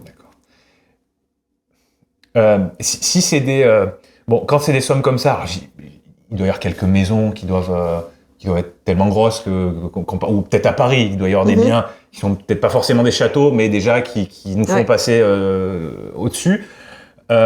Pour tout ce qui n'est pas dans ce cadre-là, j'imagine que les gens qui payent l'IFI, c'est des gens qui ont peut-être, je sais pas moi, je dis n'importe quoi, 10 appartements. Leur plus-value quand ils les louent, ces appartements, ou des biens commerciaux, enfin peu importe, ça arrive que ça ne soit pas suffisant pour payer l'IFI? Juste ça? Ouais, ça arrive. Après, quand on a des successions, parfois ce ne sont pas des biens loués, comme je pense par exemple à des maisons familiales, ce genre de choses. Oui, mais du coup, tu vois, j'essaie de sortir, d'exclure ça. Je comprends bien. Bon, après, pour certaines personnes, je pense que c'est par principe aussi. Ouais, ah ouais. Alors, ça, tu le vois beaucoup? Des anti-impôts? Ouais, clairement. D'accord. Ouais. Donc même si finalement, payer un nouvel impôt, c'est problématique quoi pour eux, même si les sommes étaient pas folles. Ouais, okay. Clairement. Parce que parfois, quand on regarde vraiment quand on fait juste l'analyse du coût, ça vaut pas forcément le coup de vendre. D'accord. Un bien, surtout qui a l'impôt sur la plus-value dessus. Ouais, mais c'est un impôt qu'on va payer qu'une fois. Alors que l'IFI, c'est vrai, ça revient chaque année. Ouais, mais c'est des questions passionnantes. Alors, je n'y suis pas encore confronté, hein, loin de là, mais je trouve ça intéressant de réfléchir à ce genre de choses, parce que ça implique beaucoup de choses quand même. Ça implique des choses au niveau personnel, financier. Si on réfléchit un peu au niveau sociétal, au niveau de ce qui est juste, ce qui ne l'est pas. Et surtout qu'il y a un sujet dont on n'a pas parlé, c'est qu'on dit que le seuil c'est 1,3 million. Ouais. Mais pour valoriser un bien immobilier, il y a aussi tellement d'éléments à prendre en compte qu'il y a souvent des conflits entre le contribuable et l'administration fiscale sur la valeur du patrimoine. D'accord. Et donc, ça, on y est très confronté en tant qu'avocat fiscaliste sur justement tous ces contentieux qui concernent uniquement la valorisation des biens. Ok. Puisque forcément, l'intérêt de l'administration fiscale, c'est de les valoriser le plus haut possible, alors que les contribuables ont envie de minorer cette valorisation. Tant qu'ils vendent pas. C'est ça. Et ça, c'est vraiment du cas par cas. Donc, les deux parties vont essayer de chercher des arguments, mais très factuels. Ok. Donc, là, je pense à une consoeur qui a rédigé un post LinkedIn que j'ai lu il y a 2 jours et qui a dit que justement, donc, elle a accompagné un contribuable qui a eu un redressement sur ce sujet. Et l'inspecteur, donc, a mis en avant le fait que le local poubelle était situé très proche de l'appartement. Donc, c'était un gain de temps pour le contribuable qui n'avait pas à se déplacer loin. Ouais. Donc, ça faisait augmenter la valeur du bien. Ok. Donc, si elle nous regarde, je pense à elle. Effectivement. Donc, on est confronté à ce genre d'arguments. Ouais. Donc c'est super spécifique là. Ouais. Parce que moi au début quand tu me dis ça, je me dis dans quel arrondissement de Paris c'est Ouais, non. ou est-ce que c'est près de la mer ou voilà. Effectivement, Alors là, on a des moyennes, donc, mais ça permet pas de valoriser individuellement chaque appartement. ouais. Ça dépend vraiment des caractéristiques, des spécificités de l'appartement ou du bien immobilier en tout cas. D'accord. Et c'est une sorte de bras de fer, c'est-à-dire il y a deux personnes, il y a le contribuable et l'inspecteur par exemple, Ouais. ou est-ce qu'il y a une personne, une troisième personne qui peut être plus neutre, qui peut être... Le juge, tout simplement. D'accord, ah ouais, ok, on en arrive là. On en arrive là, donc c'est des procédures qui sont quand même longues, Ouais. stressantes pour le contribuable, J'imagine, ouais. coûteuses aussi, forcément, pour ce type d'argument, pour contrer ce type d'argument. D'accord. Surtout que pour le coup, je pense à la consoeur, elle a dû aller jusqu'en cour d'appel D'accord. pour faire tomber cet argument. Ah oui. Mm. Ok. Donc, j'imagine que l'inspecteur, il arrive, il donne cet argument, il dit donc, je simplifie, j'imagine, donc votre bien, il coûte pas 1,5 million, ou il coûte pas 1 million, il coûte 1,5 million. Voilà, c'est ça. Ok. Les impôts payés en IFI, si on accepte ça, parce que j'imagine qu'à partir du moment où il dit ça, le contribuable il peut dire ok, je peux pas me battre, je signe, c'est possible ça. C'est tout à fait possible. Ok. Donc il y a un moment il faut se poser, j'imagine, au moins il faut se poser la question, si je dis ok, qu'est-ce que ça va impliquer? C'est ça. Si je dis non, qu'est-ce que ça risque d'impliquer? Voilà. Parce que j'imagine qu'on sait jamais. Parce que si tu vas en appel, ça coûte plus cher. Exactement. Pour certains clients, c'est vraiment une question de principe. Voilà. Donc là au moins, c'est très clair. Ou vraiment, s'il y a des sommes très importantes qui sont en jeu, ça peut valoir le coup Certes. de continuer la procédure. Ouais. Surtout quand on a des arguments vraiment bancals en face. Ouais, d'accord, je comprends. Ok. Revenons-en à ton parcours. Tu es de Paris à la base? Oui. Il y a quelque chose qui, plus en amont, qui t'a amené dans ces questions j'allais dire du droit, mais parce que tu m'as dit à un moment, je me suis intéressé au droit des affaires. Ouais. Mais finalement, j'aurais plus d'interaction avec les gens dans le droit, dans la fiscalité, dans le droit, dans le domaine du patrimoine. Mais tu sais s'il y a quelque chose qui t'a attiré vers ces domaines-là du droit, c'est familial, c'est environnement, c'est du quoi? tout. Alors déjà dans ma famille, il n'y a pas de juriste, pas d'avocat. C'est vraiment un monde que j'ai découvert pendant mes études. D'accord. Alors comment je suis arrivée là? J'ai commencé classiquement avec des études de droit. Alors et pourquoi? Pourquoi? Alors, pour la petite histoire, donc quand j'étais au lycée, mes profs, j'étais une bonne élève au lycée, je le précise. Donc mes profs voulaient que j'aille soit en prépa pour aller dans des écoles de commerce, mes parents aussi, soit à Sciences Po. D'accord. Moi, je me suis dit, je vais faire aucun des deux. Ok. Je vais aller à la fac. D'accord. Grosse rebelle. À la fac de droit. Donc c'était un peu du hasard. D'accord. Vraiment. Pour le coup, c'était du hasard. Et comme je savais pas trop ce que je voulais faire, donc j'ai fait une double licence, Ok. droit et gestion d'entreprise. Ok. Parce que je me suis dit, je sais pas ce que je veux faire, autant essayer plusieurs domaines, ne me fermer aucune porte aussi, et voir ce qui me plaît. D'accord. Donc la gestion d'entreprise, pas du tout. Ah ouais. Beaucoup de maths, statistiques, etc. Donc, Le mieux. Les Non. maths, le mieux. bah, en fait, oui, quand on fait de la fiscalité, forcément, on a des calculs, etc. Mais là, c'était des maths trop poussées pour moi. Je comprends. Donc non, c'était clairement pas pour moi. Le droit, je m'en sortais beaucoup mieux. Je trouvais ça plus intéressant aussi. D'accord. Vu de l'extérieur, le droit, ça paraît être un domaine où il faut apprendre énormément de choses. C'est vrai ou Alors, pas plus que ça? je suis pas d'accord. Clairement. Bon, après, oui, il faut connaître les règles de base, D'accord. les grands principes, savoir qu'il existe des exceptions aussi à ces principes, mais c'est surtout de la logique. On a surtout un raisonnement extrêmement logique en droit. Donc, qu'est-ce qu'on fait en fait quand on fait du droit? On a une situation donnée, on a des faits, on les qualifie juridiquement, on va chercher la règle de droit qui s'applique et on les applique aux faits. C'est vraiment un raisonnement qui est très carré, très Ouais. logique. Donc finalement, quand tu me décris ça, je trouve qu'on est assez proche des maths. C'est vrai, Parce qu'en maths, il y a besoin de savoir certaines règles de base. c'est ça. Et après, on les applique à une situation inventée ou réelle, peu importe, et on essaye d'arriver au bout en suivant que des règles qu'on a le droit d'appliquer. Donc je C'est reconnais ça. vachement, je me reconnais plus. Effectivement. Après, je pense que la grande différence, c'est que nous, on a des textes littéraires, avec une interprétation qui diffère en fonction des gens qui lisent le texte. Alors ça, effectivement, ça c'est très différent. Le côté Ouais. interprétation, en maths, on n'interprète pas. Voilà, c'est ça. Ouais, une interprétation, ok. Et selon, aujourd'hui, je suis avocate, donc forcément, j'essaie d'interpréter en fonction de l'intérêt de mes clients. D'accord. Alors, je crois que j'ai envie de m'arrêter un petit peu sur ces sujets-là. Dis-moi. Parce que je pense que c'est passionnant. Cette question de l'interprétation Mhm. et cette question du texte. Mhm. En termes de texte, je pense par exemple à une constitution. Mhm. À l'échelle de la France, par exemple, Mhm. est-ce que tu dirais qu'il y a des textes plus fondamentaux que la Constitution? Alors, on est d'accord, une Constitution, c'est en l'occurrence en ce moment par rapport à la Ve République. Je dis pas de bêtises? Ouais, c'est ça. Ok. Donc ça veut dire que c'est quand même pas éternel. Je pense à la Constitution des États-Unis qui date de 1700, je sais plus, 79 ou un truc comme ça, fin Ouais. du 18e. C'est ça. Quasiment comme la Révolution française. Et qui est toujours D'actualité. Voilà, Ouais.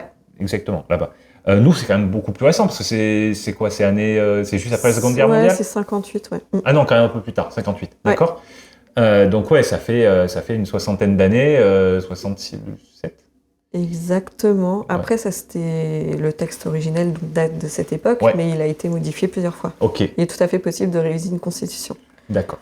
Mais bon, ça reste une grosse base, j'imagine. Mhm. De cette base, j'allais dire de cette base, mais peut-être pas du tout. On a quoi comme texte fondamentaux, on va dire, dans le droit français? Alors, donc on a effectivement donc, ce qu'on appelle la Constitution, mais aussi le bloc de constitutionnalité. Le bloc constitutionnel, donc par exemple, dedans, on va avoir la Déclaration des droits de l'homme et du citoyen. Ok. Qui date de quand? Ouh.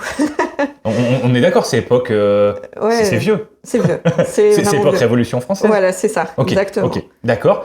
Et oui, donc ça veut dire que dans ce bloc constitutionnel, effectivement, il y a un texte beaucoup plus ancien C'est ça. qui, On lui, a- n'a pas dû être trop révisé, j'imagine. Non, je pense pas. Ça m'étonnerait. Donc effectivement, on a des textes comme ça, vraiment purement français. Mais comme on fait partie de l'Union européenne, on a aussi tous les traités de l'Union européenne. D'accord. Comme on fait partie aussi, on a signé, donc on est adhérent au traité de la CEDH, donc de la Convention européenne des droits de l'homme, pardon. Ok. Donc ça aussi, c'est un texte absolument fondamental, donc avec des principes fondamentaux. On a signé comme ça pas mal de traités avec d'autres pays. Ok. Et donc tous ces textes sont fondamentaux. Après, ce sont des textes qui énoncent des principes très généraux. Oui. Donc c'est parfois compliqué de les interpréter correctement, effectivement. Ouais. D'accord. il y a des éléments de la vie concrète que tu retrouves pas que tu n'arrives pas à dire, cet article, il m'aide à trancher là-dessus. Voilà, Sur ces articles, sur ces textes fondamentaux, c'est ça? C'est ça, exactement. Par exemple, je pense, on a vraiment des principes de droit à la vie privée, par exemple. Ok. Mais qu'est-ce que ça veut dire concrètement, droit à la vie privée? Tu me poses la question? Voilà, on a vraiment des principes très généraux comme ça. Ah, d'accord. Ouais, Enfin, moi, ça m'évoque des choses quand tu dis ça, mais oui, je me rends pas du tout compte. Je me rends pas du On a tout un compte qu'est-ce qui principe s'englobe. d'égalité devant les impôts, typiquement. Ok. Donc, qu'est-ce que ça veut dire? Ok, alors tiens, là tu viens d'employer un terme, j'aimerais qu'on s'arrête dessus 30 secondes, peut-être un peu plus, on verra. Le terme d'égalité. C'est un terme auquel tu as dû ou tu as voulu beaucoup réfléchir, toi, ou finalement pas plus que ça par rapport à d'autres termes un peu fondateurs en France? J'avoue que c'est pas un terme sur lequel je m'arrête souvent. Ouais, d'accord. Parce que tu vois, quand on parle d'égalité, quand on parle de justice, il y a des termes qui ont un poids incroyable. C'est ça. Et pour de bonnes raisons. Et je pense que plus le terme est lourd, peut-être dans le bon sens du terme, et plus il faudrait qu'on s'arrête dessus, je pense. Et je suis pas sûr que, enfin, tu vois, moi, égalité peut-être un petit peu plus. Enfin, je sais pas, mais je pense pas que le grand public se pose souvent des questions là-dessus, alors que finalement, je pense qu'on comprendrait mieux le monde si on s'arrêtait peut-être un petit peu plus dessus. Et donc effectivement, quand tu parle d'égalité, comment t'as dit, égalité devant les impôts? Ouais, devant les charges publiques. Devant les charges publiques. Ça a l'air super intéressant, parce que qu'est-ce que ça veut dire? Est-ce que ça veut dire on paye tous la même somme? On paye tous proportionnellement à ce qu'on gagne? On paye tous proportionnellement à notre pouvoir d'achat? Et à chaque fois, on change de... Exactement.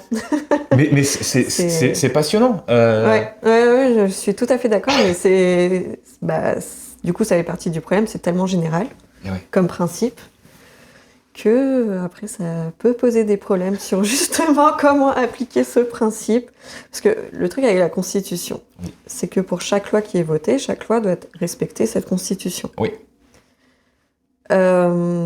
Il y a un conseil constitutionnel derrière qui contrôle que la Constitution serait bien respectée. Donc, on a très régulièrement des lois qui sont partiellement ou totalement censurées par le Conseil constitutionnel. Ok. Qui est composé de qui, ce Conseil constitutionnel? Enfin, de beaucoup de personnes? Tu sais comment les gens y vont? Comment ça marche?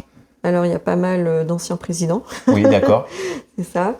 Après, je t'avoue que je n'ai pas la composition en tête, mais non, ils sont pas très nombreux. Ouais, c'est un petit groupe, quoi. Voilà, c'est pas l'Assemblée nationale. Non, du tout. D'accord. C'est un peu... Enfin, je suis désolé de faire des références aux États-Unis, mais c'est un peu comme la Cour suprême, peut-être aux États-Unis, où ils sont 9. Voilà, c'est ça. C'est un peu l'équivalent, on va dire. L'équivalent français. D'accord. Tout à fait. Et donc, ils sont là pour justement contrôler la conformité des lois par rapport à la Constitution. D'accord. Le problème, c'est que effectivement, les termes sont tellement vagues que certaines décisions peuvent poser question, au final. Est-ce que ce qu'on se dit pas, c'est si la loi est passée dans le système classique, et si en plus les gens au Conseil constitutionnel disent nous on est d'accord, est-ce que juste l'objectif c'est pas de limiter le risque de grosse erreur plutôt que de dire non mais c'est certain, ça va bien marcher, quoi. Oui, bien sûr. Après, en pratique, effectivement, on s'appuie sur ces décisions dans notre quotidien. Mais à titre individuel, on peut quand même se poser certaines questions quand on lit les décisions. On peut avoir une interprétation différente de ces principes. D'accord. Et une interprétation peut-être... Ouais, d'accord.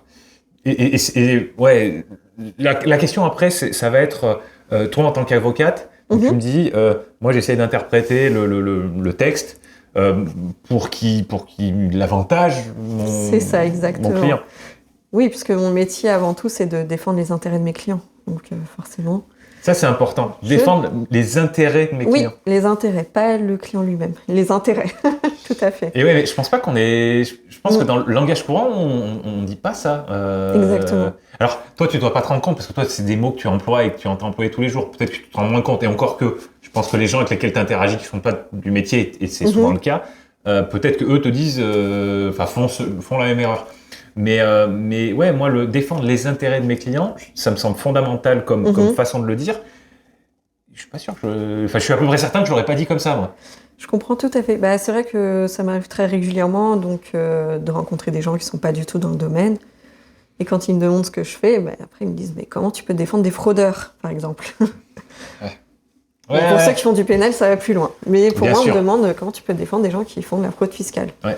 Je ne défends pas la fraude, je défends les intérêts de mes clients. C'est quoi les intérêts de mes clients? C'est d'avoir droit à une procédure équitable, un procès équitable. Ouais. C'est donc d'avoir le droit de se défendre. Oui. C'est vraiment des principes comme ça fondamentaux qui doivent être respectés. Ouais. Je ne défends pas la fraude elle-même. Forcément. Ouais, pour la fraude. C'est ça. Non, je ne dis pas que mes clients sont totalement innocents non plus si toutes les preuves sont contre eux. D'accord. Dans ce cas-là, c'est dans leur intérêt, donc tout simplement d'avouer plutôt que de nier, parfois. Ok. D'être coopératif, on va dire. Ouais, pas comme certains États. Voilà, tout à fait. Je vois très bien ce que tu veux dire. C'est super important de parler de ça, je pense. Parce que j'imagine que si on a un peu de chance, on n'a pas besoin de faire appel à toi dans ce cadre-là. Voilà, c'est ça. J'imagine qu'on peut faire appel à toi dans un cadre de conseil. On en parlera peut-être après. Oui, totalement. Mais voilà, déjà, si on a un peu de chance, on n'a pas à se poser ce genre de questions, peut-être de sa vie. Mais je pense que ne serait-ce que pour regarder ses congénères et peut-être des gens qui se retrouvent en difficulté à des moments et comprendre comment fonctionne le système, comprendre quels sont nos droits fondamentaux. Je pense que c'est super important et c'est bien que tu le rappelles, enfin que tu le rappelles ou que tu l'appelles, enfin que tu le précises en tout cas. C'est beaucoup, enfin pour moi c'est beaucoup plus clair après ce que tu viens de dire. Quand ça marche pas trop bien, parce que j'imagine que tu gagnes pas tout le temps, tu as peut-être pas tout le temps exactement ce que tu désires. J'aimerais, mais j'imagine. Mais à partir du moment où il y a un affrontement, il y a un gagnant, un perdant. C'est ça. J'imagine qu'il y a très peu de gens qui perdent jamais. Et s'il y a suffisamment de répétitions, il y a personne qui doit perdre jamais. Comment on vit ça? Le fait de s'engager dans un bras de fer et de voir son client à côté qui compte sur soi, qui compte sur toi du coup,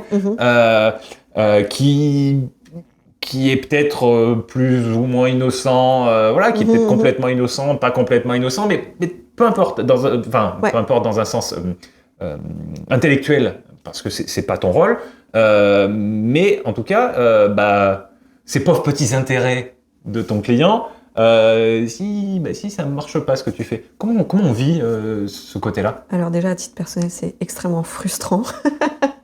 J'aime bien avoir raison, donc forcément... Je suis pareil. Voilà, tu me comprends très bien là-dessus. Quand on me dit que j'ai tort, forcément, je le prends pas bien. Non, et puis après, oui, ça m'attriste pour le client, surtout que... Là, tout à l'heure, j'ai parlé des fraudeurs, mais il y a d'autres cas de figure. Par exemple, quand c'est l'État qui fait une erreur, ou quand il change de doctrine, tout simplement, donc quand il change d'interprétation, et du jour au lendemain, ils disent au client « Ah ben non, finalement, vous n'avez pas le droit à cette réduction d'impôt. » Parce qu'on a décidé d'interpréter les règles différemment. D'accord. Donc là, oui, vraiment, je trouve ça scandaleux. Enfin, ça me désole. Si je me lance dans un contentieux, c'est parce que j'y crois, en général. Ouais, je comprends. Enfin, en général, toujours. Oui, non, mais je comprends. Mais en gros, sinon, si tu y crois pas trop, tu vas dire à ton client, tu vas dire, il faut pas y aller. Ouais, clairement. Okay. Déjà, quand je vois qu'il n'y a aucune chance de gagner, parce que quand je regarde par rapport à la jurisprudence, par rapport donc aux décisions de justice qui ont été rendues, quand je vois que vraiment les juges s'entêtent à rendre ce type de décision, donc même si je pense qu'on a fondamentalement raison, je préfère dire à mon client ça sert à rien. Au lieu de perdre du temps et de l'argent, je vous déconseille d'aller dans cette voie. D'accord. Tu parles de déconseiller. Ça veut dire qu'à la fin, c'est quand même le client qui décide. Oui, tout à fait. S'il dit non, je veux y aller quand même. qu'est-ce que tu fais? Est-ce que tu dis j'y vais avec vous? Ou est-ce que tu dis j'y crois vraiment pas, il faut aller voir quelqu'un d'autre? Alors si vraiment j'y crois pas du tout, je préfère l'envoyer vers quelqu'un d'autre.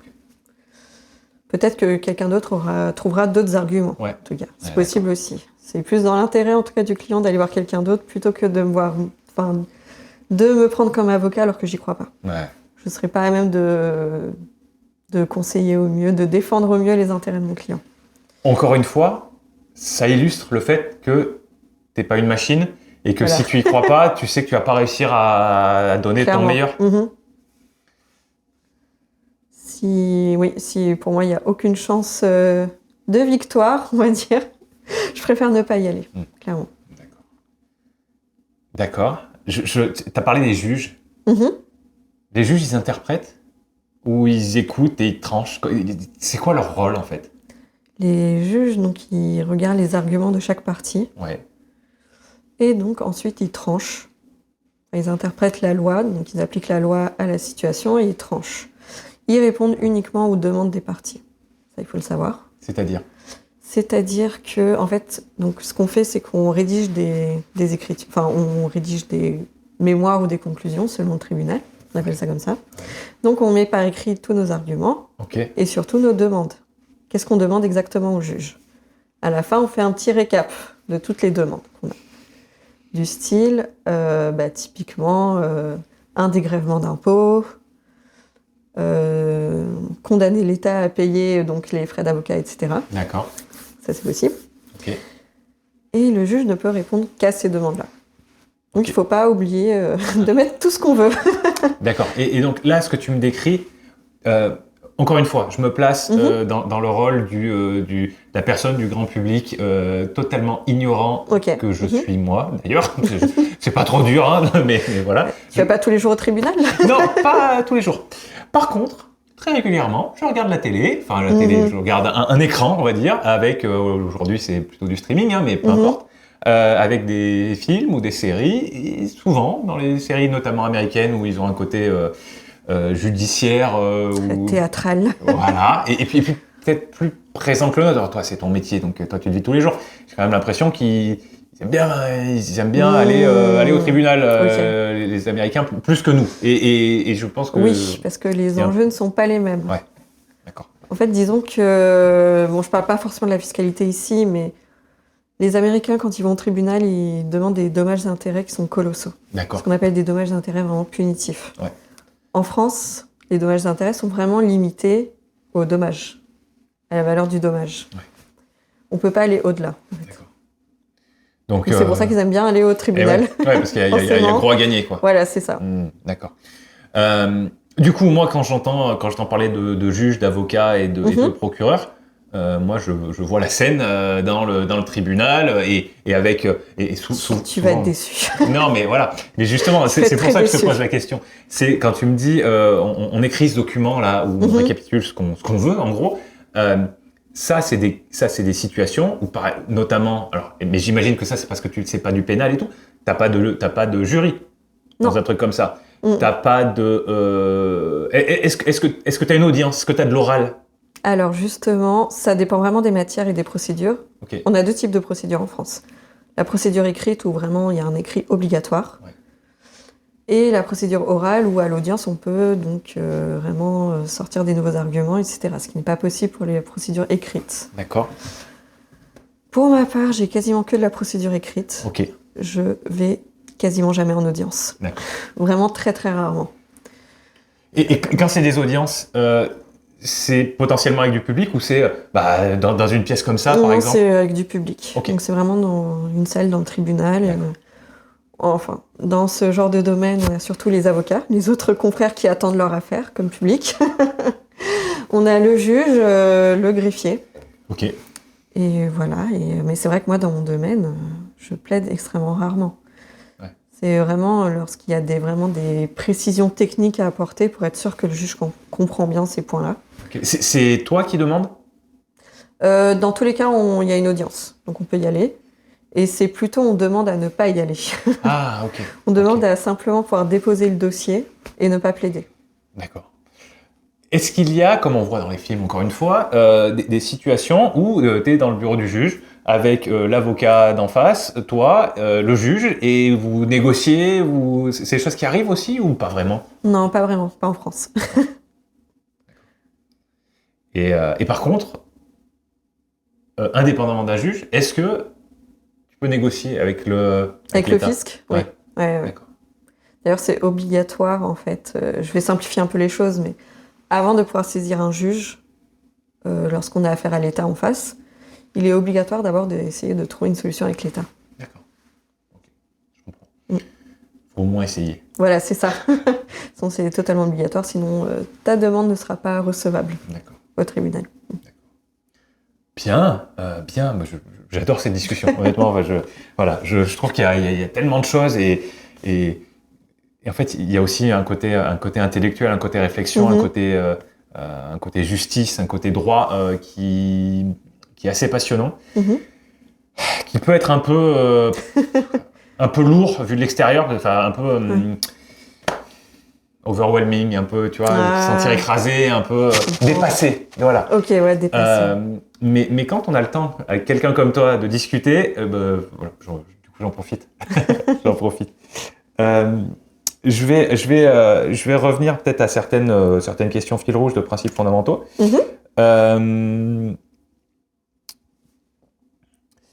Que je t'ai pas trop posé, hein. Je vais pas revenir sur ça. Si, peut-être.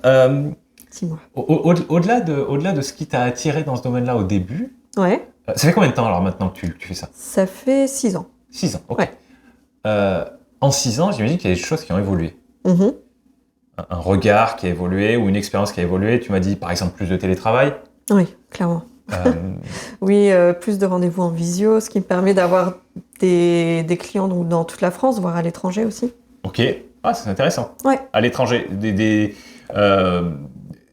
typiquement des Français qui sont partis à l'étranger ou ça peut être des gens qui ont des intérêts économiques en France? Les deux. Qui sont... Ok. Les deux, ouais. D'accord. Aujourd'hui, qu'est-ce qui t'anime dans ce domaine-là? Qu'est-ce qui te donne envie d'en parler? Parce que tu m'as parlé au tout début. Alors, je ne sais pas encore où je vais avoir coupé le début de l'épisode, mais au tout début, tu m'as parlé de ton podcast qui était en pause, mais que tu avais lancé. C'est-à-dire que tu as cette volonté de communiquer. Il faut que tu trouves des clients. Ça, tu me l'as dit. Donc, il faut que tu communiques. Ça a l'air clair. Au-delà de ça, il y a des façons de communiquer où on peut être un peu plus passif. Quand tu commences à créer un podcast, il y a quelque chose d'autre. C'est pas juste un besoin de trouver des clients. Enfin, je suis quasiment certain qu'il y a quelque chose d'autre. Aujourd'hui, qu'est-ce qui t'anime dans ce domaine-là et peut-être qu'est-ce qui a évolué qui fait que tu te dis ah ouais, ça me plaît vraiment, j'ai envie d'en parler.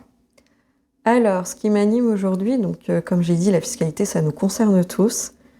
Et pourtant, c'est tellement complexe que beaucoup de gens se sentent dépassés face à la fiscalité et peuvent se retrouver complètement dépassés, surtout quand ils ont un problème avec le fisc. Là, on a vraiment l'impression d'être dans une configuration c'est un peu le combat de David contre Goliath, le petit contribuable contre l'État. Alors qu'il faut le savoir, l'État fait souvent des erreurs. Ça arrive régulièrement. Ça, c'est important de le dire. Dans le sens où, effectivement, si on se rend compte qu'il y a un truc, c'est pas ce qu'on avait prévu, faut peut-être pas se dire en premier lieu « Ah, je suis foutu, voilà, c'est ça. Je vais finir en prison. » Exactement. Ah, parce que... Non, mais j'imagine que ça peut être le cas. Oui, j'ai déjà eu des clients... Enfin, moi, ça me fait sourire parce que je suis dans le domaine depuis 6 ans. Donc, j'ai vu des choses bien plus graves, on va dire. Mais pour certains clients, dès qu'ils risquent, par exemple, 1 000 €, ils pensent qu'ils vont aller en prison, fraude fiscale, alors qu'ils ont juste fait une erreur dans leur déclaration de revenus. Ça, je l'ai déjà vu. Donc, c'est vrai que pour les clients, un contrôle fiscal, c'est extrêmement stressant. Tu sais à quoi je viens de penser quand tu viens de me dire un contrôle fiscal? À quoi? Je viens de penser au dîner de con. Tu te rappelles du film Le Dîner de con? Ça fait très longtemps que je l'ai pas vu. Ce soir, si tu sais pas quoi faire. Hein. Alors encore une fois, moi je suis très cinéma américain, enfin je suis très culture américaine en général. Je suis pas trop cinéma français, mais alors Le Dîner de con. Quel plaisir! Et justement, il y a un moment avec un contrôle fiscal. C'est du gros comique. Mais du coup, je suis convaincu que ça, quand on s'intéresse pas à ce sujet-là, quand on pense contrôle fiscal, il y a plein de gens qui doivent se dire ah oui, c'est C'est Cheval, je crois, il s'appelle. Je sais. Faudrait que je le revoie. L'inspecteur. Ouais. Ah bah, et enfin, moi, ça me fait mourir. Ce film me fait mourir de rire. Le passage avec le contrôle fiscal parmi d'autres, mais le film en général, je le trouve incroyable. Mais tout ça pour dire que je pense qu'il y a plein de gens qui ont des références de ce type-là qui sont fausses, quoi, et volontairement fausses. Il y a une base de vérité, évidemment, sinon c'est pas drôle du tout, mais c'est soit très exagéré, soit complètement daté, soit... Enfin, bon, peu importe. Donc je pense que c'est important que tu profites de ce moment-là pour dire, d'une part, tu vas me dire si j'ai raison ou pas, mais c'est pas blanc ou noir. Tout à fait. Tu m'as parlé d'interprétation de texte, tu m'as parlé de que l'État pouvait faire des erreurs et en faisait. Voilà. C'est... dans le pire des cas, il y a toujours pire, j'imagine, mais dans un cas qui est déjà pas très cool, tu finis par être condamné dans une procédure de ce type-là. T'as un dossier dans lequel cette condamnation reste jusqu'à ce que tu meurs et qui est transmise à tes enfants et tes petits-enfants jusqu'à 10 générations, ou est-ce que c'est un petit peu moins grave? Non, c'est moins grave. Clairement, c'est moins grave. Enfin, j'ai envie de dire, il n'y a pas mort d'homme, quoi. Ouais. Mais... Non, parce que ça peut faire peur aussi, de dire j'ai quelqu'un qui a toujours cherché à faire les choses dans de la meilleure manière possible, la plus honnête possible, et qui se dit purée, je vais être marqué du sceau de l'infamie. C'est ça. Enfin, je dis qu'il n'y a pas mort d'homme, mais en réalité, oui, certains clients font réellement des crises de panique, des dépressions, enfin, quand ils risquent très gros. D'accord. Et ok. Mais le risqué très gros, c'est... est-ce qu'il y a du risqué très gros quand tu n'es pas dans la fraude? Oui, parce que en fait, le fisc, quand il contrôle sur plusieurs années. Oui. Donc, quand tu cumules plusieurs années, on peut te demander une grosse somme d'argent d'un coup. D'accord. Donc, quand tu risques très gros, c'est qu'il faut que tu donnes de l'argent que tu n'as peut-être pas. Voilà, c'est ça. Okay. Donc, j'entends que ça peut être très stressant, effectivement. Ok.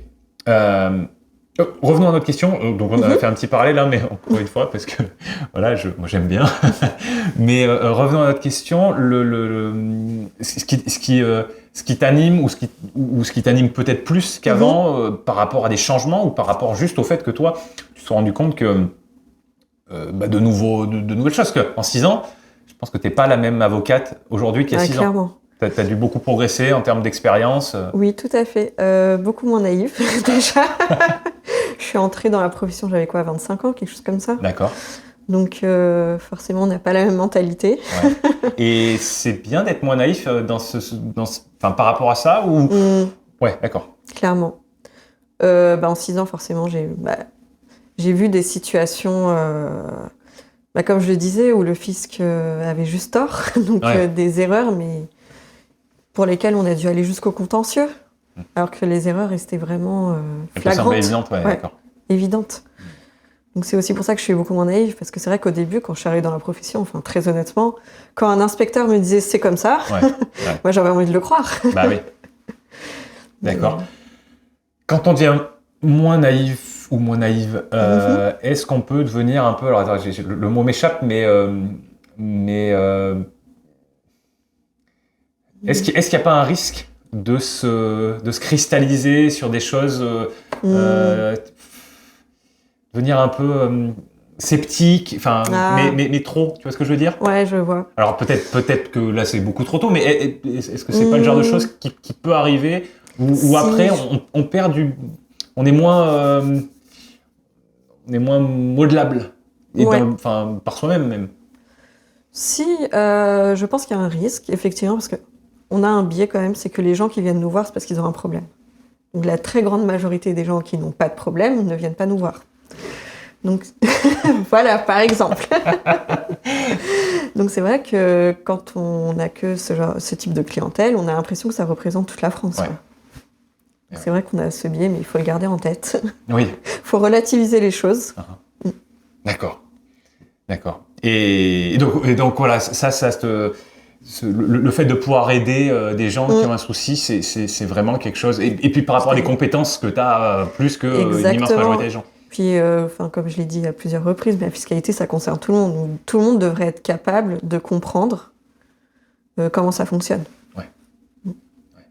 penses qu'on a un manque d'éducation dans ce sujet? Clairement. Ok. Clairement.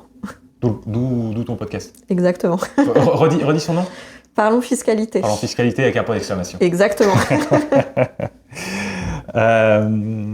Bien, alors, tu as peut-être un peu déjà répondu, mais vu que c'est une question qui me plaît beaucoup, je te la repose. Est-ce qu'il y a des clichés dans ce domaine que tu aimerais démonter, d'une part, et toujours quand je pose cette question, je précise, un cliché, c'est quelque chose où tout le monde se dit c'est comme ça. Il y a des clichés qui sont faux et des clichés qui sont vrais. Donc s'il y a un truc où les gens se disent ah ouais c'est comme ça et que tu penses que c'est vraiment comme ça et que c'est vital, tu peux insister dessus aussi. Mais les trucs à démonter c'est important parce que des fois on a des certitudes qui sont fausses et ça c'est assez destructeur. Des clichés sur la fiscalité. Sur la fiscalité, sur le droit, sur tout ce qui t'appartient. Voilà. D'accord, des clichés sur les avocats fiscalistes, il y en a plein. Ah oui, d'accord, ok. Il y a des blagues peut-être même? Ah, des blagues, je n'ai pas entendu. C'était plus quand je rencontre des gens qu'on me dit t'es complice des fraudeurs. Ah oui, d'accord. Tu conseilles la fraude fiscale aux clients? Non, jamais. Au contraire. J'essaie de les remettre dans le droit chemin quand je peux. Ou que les avocats pensent qu'à l'argent. D'accord. Ça, je l'ai déjà entendu aussi. Ok. Qu'on se fait de l'argent sur le malheur des gens. D'accord. Disons qu'on doit aussi pouvoir vivre de nos métiers. Ouais. Donc, et comme tout le monde. Alors, ouais. Dans ton cas, j'essaye d'analyser ce que tu viens de dire. Dans ton cas, j'imagine que quand on va avoir un avocat, il y a un côté, mais comme dans beaucoup de domaines maintenant, il y a un côté réputation. Oui. J'imagine que plus tu gagnes, plus ta réputation s'améliore dans ce domaine-là.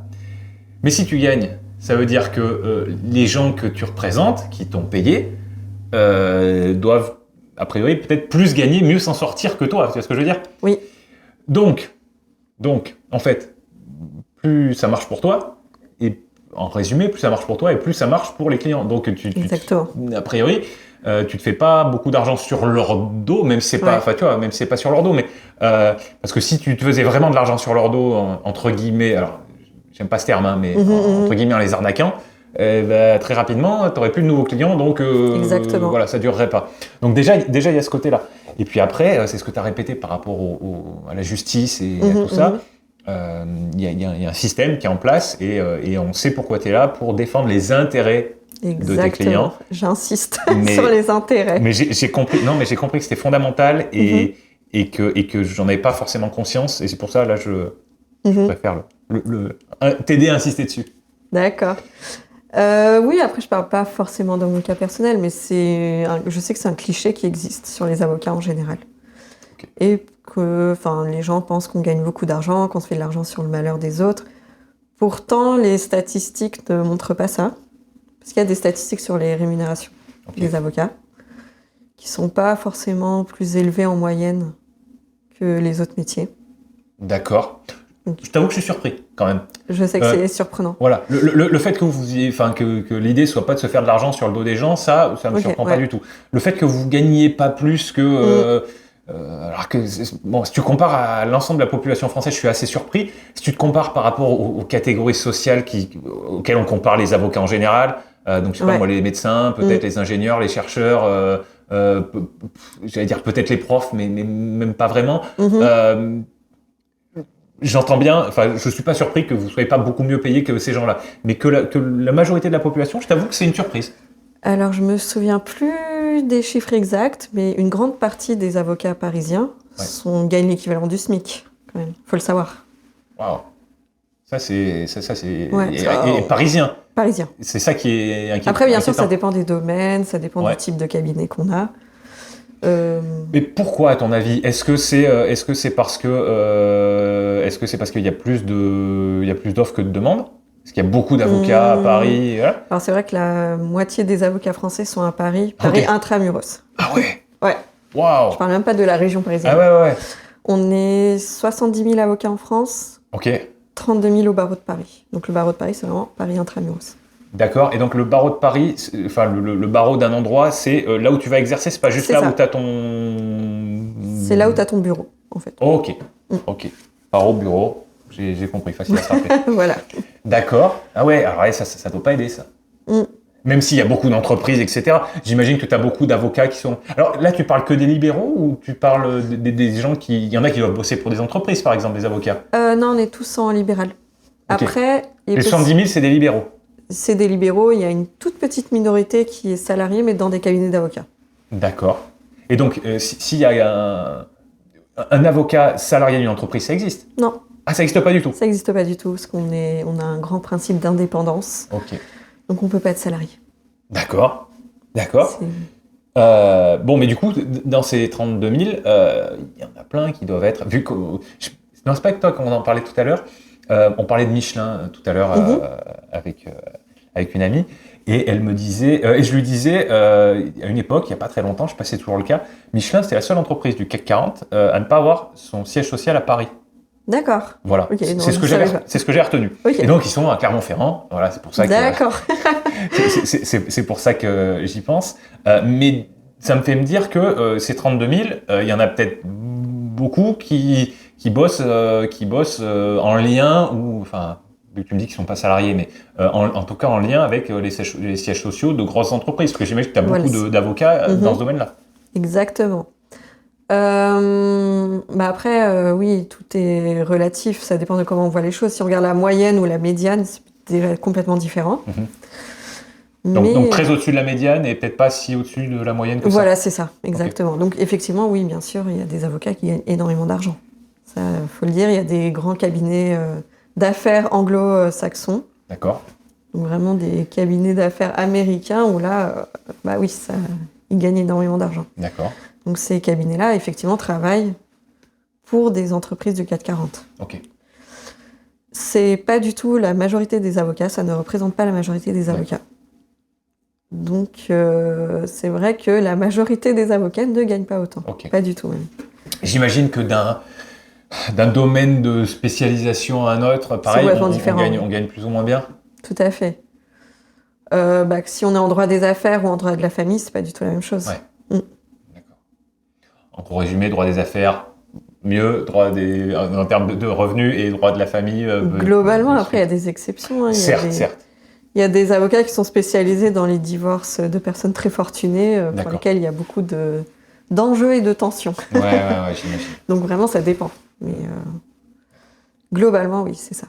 C'est ça l'idée. D'accord. Donc ça fait quelques clichés. Il y a autre chose que tu veux rajouter dans ce domaine-là ? Là, ça me vient pas à l'esprit. Bon, mais... Après, je sais pas si toi, tu as des clichés sur les avocats. Je réfléchis là tout de suite comme ça. Oui, il y en a plein que j'ai placés et du coup sur lesquels tu as rebondi déjà depuis le début. Mais oui, moi effectivement, l'image de l'avocat, c'est la personne qui va faire un discours devant un jury. Voilà, et ça, tu as déjà répondu tout à l'heure, que dans ton cas, c'est pas ça. Mais ouais, non, moi, tu as répondu déjà à pas mal. Alors, il y a des choses, honnêtement, je me doutais que c'était pas la réalité. Et donc j'ai posé ces questions justement un petit peu pour lancer quelque chose. Ouais. Mais après, il y a d'autres choses où je pense que j'ai été vraiment surpris, ouais. Donc ça se verra si on regarde. Mais ouais, moi j'apprends beaucoup là de cette discussion, donc j'aime beaucoup. Parfait. Est-ce que alors la question centrale de principes fondamentaux, est-ce qu'il y a des principes fondamentaux par rapport à ce que tu fais qui te semblent des principes, si tu veux, plutôt qui te semblent, ou quand je dis principes, c'est un truc où tu te dis ça c'est vrai et ça reste vrai et ça le restera. Et ça s'adapte à beaucoup de monde par rapport à ton domaine. Est-ce que tu as envie d'insister sur le fait que, sur ce que tu m'as dit tout à l'heure, par exemple, sur le fait que, alors je sais plus quand tu l'as dit, donc je veux pas te mettre des mots faux, mais par rapport à l'égalité de la représentation, quoi que t'aies fait, t'es censé être défendu de la même manière, etc. Ça peut être ça peut être quelque chose plus lié à la fiscalité dont on a parlé aussi un bon moment. Voilà, est-ce qu'il y a un ou deux éléments où tu te dis ça c'est vrai depuis longtemps, enfin c'est considéré vrai depuis longtemps, et peut-être toi, Eva, dire ça doit le rester. Ouais, je vois tout à fait. Alors c'est vrai que moi, en tant qu'avocate, je crois vraiment au droit de la défense, au droit à un procès équitable. Donc ça, pour moi, c'est vraiment des principes qui ne devraient en tout cas jamais changer, Ouais, sauf si on veut changer de régime totalement. ouais, je comprends. Mais dans un état de droit, en tout cas, ça ne devrait jamais changer. Tout le monde a le droit de se défendre, tout simplement, Ok. dans les meilleures conditions possibles. D'accord. Du coup, à quel moment est-ce qu'on fait appel à toi? Alors à toi alors tu m'as dit que tu fais beaucoup de visio, donc ça peut être à toi qu'on soit de n'importe où. J'allais dire à toi ou un ou une de tes confrères. Non, à toi du coup. Si tu À moi. non mais tu vois, des fois j'ai eu des gens qui bossaient dans un secteur géographique. Évidemment, si tu es à l'autre bout de la France, Ouais, non. je Et comprends. toi, c'est pas le cas. Donc toi, on va dire, dans quel cas est-ce qu'on s'adresse à toi? Donc notamment quand on est en difficulté. Et puis on n'a pas trop parlé de ça, mais j'aimerais que tu m'en dises 2 mots aussi sur la partie conseil. Conseil, ouais. Un moment où t'es pas dos au mur, t'as pas de Mhm. soucis spéciaux. Il y a peut-être des moments où ça vaut le coup de faire appel à toi pour optimiser certaines choses ou pour mieux comprendre certaines choses. Tout à fait. Alors, comme on dit, il vaut mieux prévenir que guérir. Donc, c'est vrai qu'il vaut mieux faire appel à un avocat le plus tôt possible. Ouais. Donc, typiquement, quand on se lance dans des opérations patrimoniales, par exemple, si on veut créer une SCI pour investir dans l'immobilier, si on a des projets de transmission à ses enfants, ou quand on a des questionnements sur la fiscalité, par exemple, on n'est pas sûr d'un régime fiscal, on veut bénéficier d'un crédit d'impôt, d'une réduction d'impôt, mais on n'est pas sûr qu'on respecte bien les règles. Ok. Vaut mieux d'abord donc consulter un avocat Ok. avant d'avoir des problèmes. Ouais, alors j'imagine. Là, tu parles, par exemple, de crédit d'impôt. Oui. Moi, je connais un peu le système du CESU, Ouais. voilà, du service à la personne. Il y a un moment où, vous savez, pour des sommes de quelques centaines ou quelques tout petits milliers d'euros, à partir de quand est-ce que économiquement ça fait vraiment sens de venir voir quelqu'un comme toi, ou en tout cas même si ça fait pas sens en termes de tranquillité d'esprit, si tu veux, de se dire oui, je fais les choses comme il faut. Et je pense qu'il y a quand même un arbitrage à faire. J'imagine que pour une transmission à 1 million d'euros, la question elle est vite répondue, comme on dit. Mais C'est sûr. mais il y a un moment où j'imagine que c'est peut-être financièrement le calcul, il est peut-être pas trop dans le bon sens. Est-ce que tu vois quelque chose d'un petit peu clair où tu te dis ouais, là il faut vraiment que les gens viennent, là non, ça vaut pas le coup, et puis là on est un peu au niveau du seuil. Oui, tout à fait. Alors, tu parlais des crédits d'impôt, mais on a d'autres types de crédits d'impôt. Par exemple, typiquement, on a pas mal d'investissements en France qui peuvent donner droit à des réductions d'impôt. D'accord. Je pense, par exemple, à des investissements immobiliers. Enfin, le plus connu, c'est le Pinel, par exemple. Donc, quand on investit dans de l'immobilier du VFA, donc à construire. C'est quoi le terme que tu viens d'employer? Le VFA? Ouais. C'est Ah, j'ai oublié l'acronyme. Ok, parce que ce terme, Pinel, ça me parle. VFA, j'ai jamais entendu. De la vente en l'état futur d'achèvement, c'est ça. Ok. Donc t'achètes sur plan? C'est ça, c'est ce que ça veut dire? exactement. Ah, ok. Donc en VFA, sur plan. D'accord. Tout à fait, donc tu peux avoir sous certaines conditions droit à des réductions d'impôts. Ouais. Pendant plusieurs années. Donc là, on parle pas de centaines d'euros, mais plutôt de dizaines de milliers d'euros. Ok. D'accord, donc là, clairement, ça vaut le coup. Voilà, c'est ça. Pour être sûr qu'on est bien dans les clous, Ouais. pour pas avoir de redressement derrière. Parce que quand on a un redressement, on doit non seulement rendre donc les réductions d'impôts qu'on a eues, Oui. mais en plus, on a des majorations, des intérêts de retard. Ouais. Donc ça peut commencer à faire mal. Ouais, j'imagine. Ouais. D'accord. C'est ça. Et puis, par exemple, quand on fait je continue sur les investissements immobiliers, Oui. mais quand on se lance dans un investissement locatif, par exemple, D'accord. qu'on n'est pas trop sûr, est-ce qu'on veut faire la location meublée, la location nue, c'est pas du tout la même fiscalité. Ok. Donc là aussi, on vient régulièrement me voir pour ces sujets. Est-ce que ça vaut le coup de faire une société, ou non? Parce qu'on peut le faire en son nom propre, ce genre de choses? Ouais. Sans problème. Bon, ça, on pourrait parler pendant 2 heures, je suppose, de ce genre de détails, donc on va pas rentrer là-dedans maintenant. Mais c'est bien de le garder en tête, ce genre de choses. Ok. Ok, non mais ouais, c'est très clair. J'avais une question qui m'est venue tout à l'heure. On se retrouve dans la situation que tu as décrite tout à l'heure, un investissement où on bénéficie de réduction d'impôt pendant, c'est quoi, c'est 9 ans et des choses comme ça, non? Ouais, il y en a, ouais. On doit tout rembourser et on n'a plus le cash. J'imagine qu'on peut revendre son bien immobilier. Ça peut être une solution. C'est pas génial parce que c'est quand même un investissement de temps et d'efforts et d'argent qui peut ne pas se retrouver. Parce que quand on doit vendre un peu précisément, on vend moins cher. Imaginons que même ça ne suffise pas. Qu'est-ce qu'on fait? On peut négocier un échéancier avec le fisc. D'accord. Bon, après, il faut avoir quand même de bons arguments, mais c'est faisable. D'accord. On peut demander une remise gracieuse des pénalités. Ok. Ça existe, il faut le savoir. On peut faire une transaction aussi. C'est-à-dire faire une transaction? Alors, une transaction, c'est quand, en fait, on se met d'accord avec le fisc sur un certain montant. Ouais. Et en échange, on dit qu'on ne va pas aller au contentieux, on abandonne, en fait, toute action ultérieure. D'accord. Ok. Donc, il y a des solutions. Il y a des solutions. Il y a toujours des solutions. Est-ce qu'il t'arrive de voir des...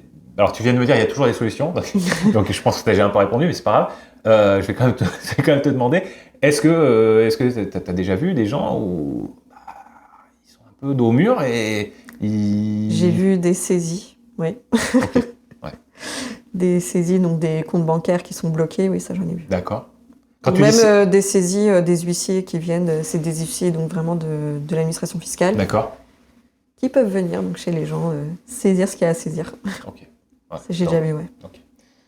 Bon, donc évitons d'en arriver là. Voilà, exactement. Bien.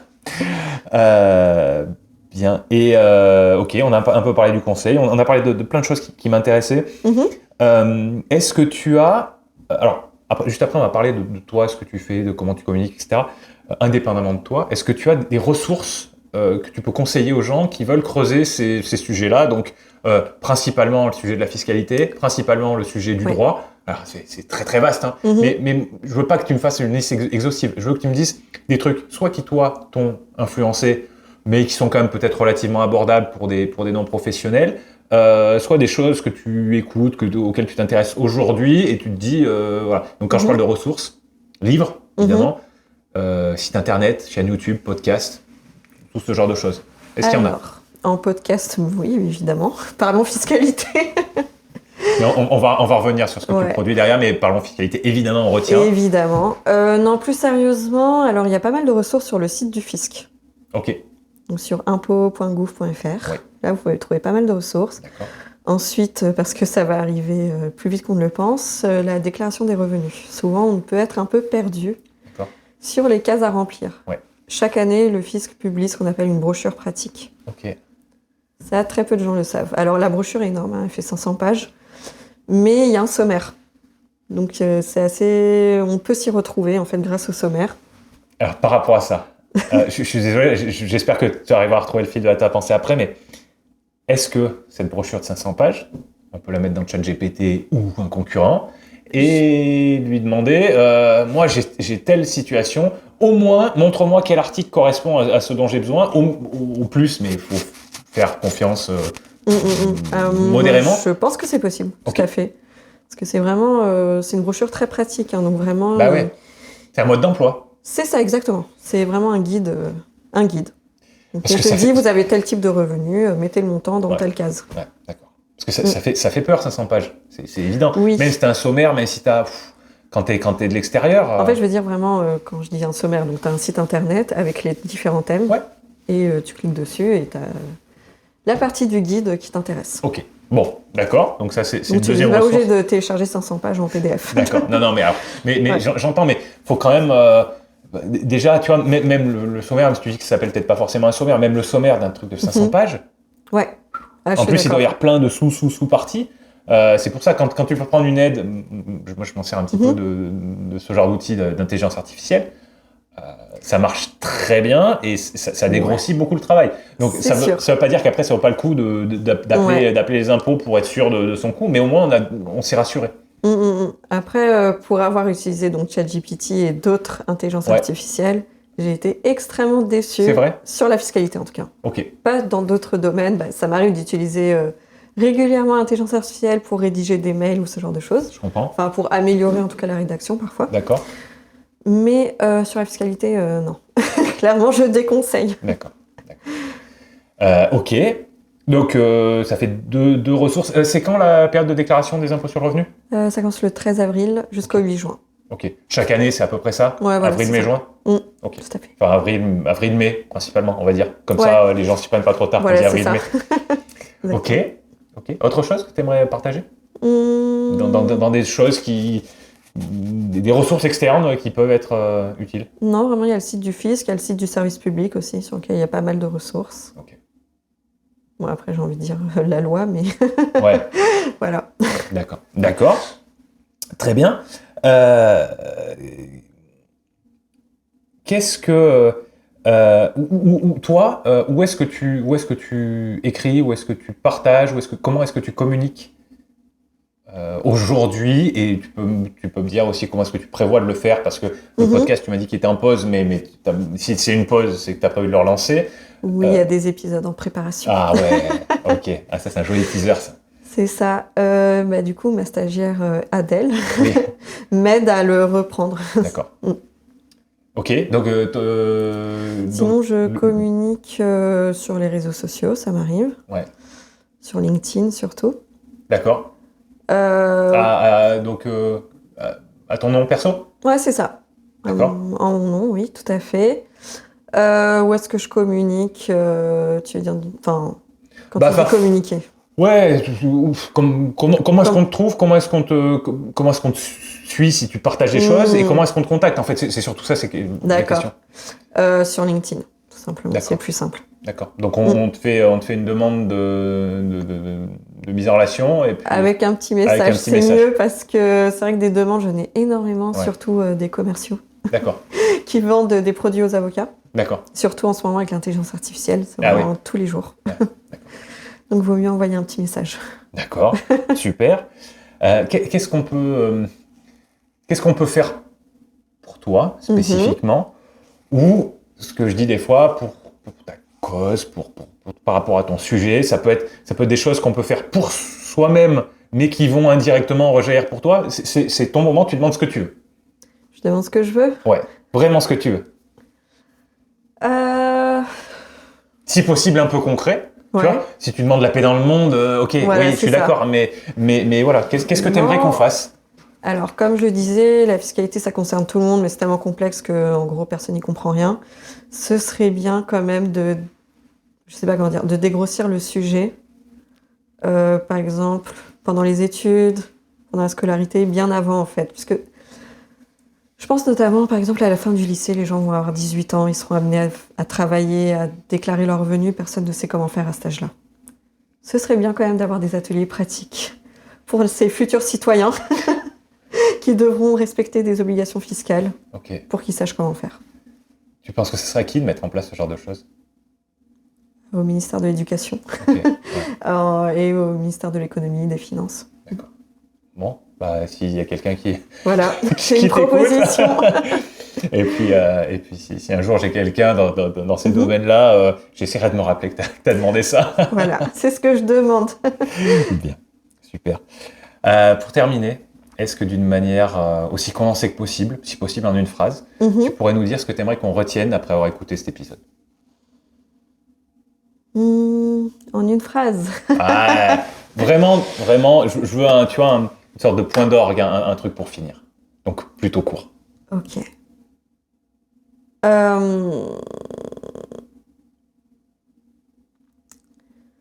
Que je voudrais qu'on retienne qu'il ne faut pas avoir peur de la complexité de la fiscalité, il ne faut pas avoir peur de l'administration fiscale, il ne faut pas avoir peur des contrôles fiscaux, et que nous sommes là, les avocats, pour défendre vos intérêts.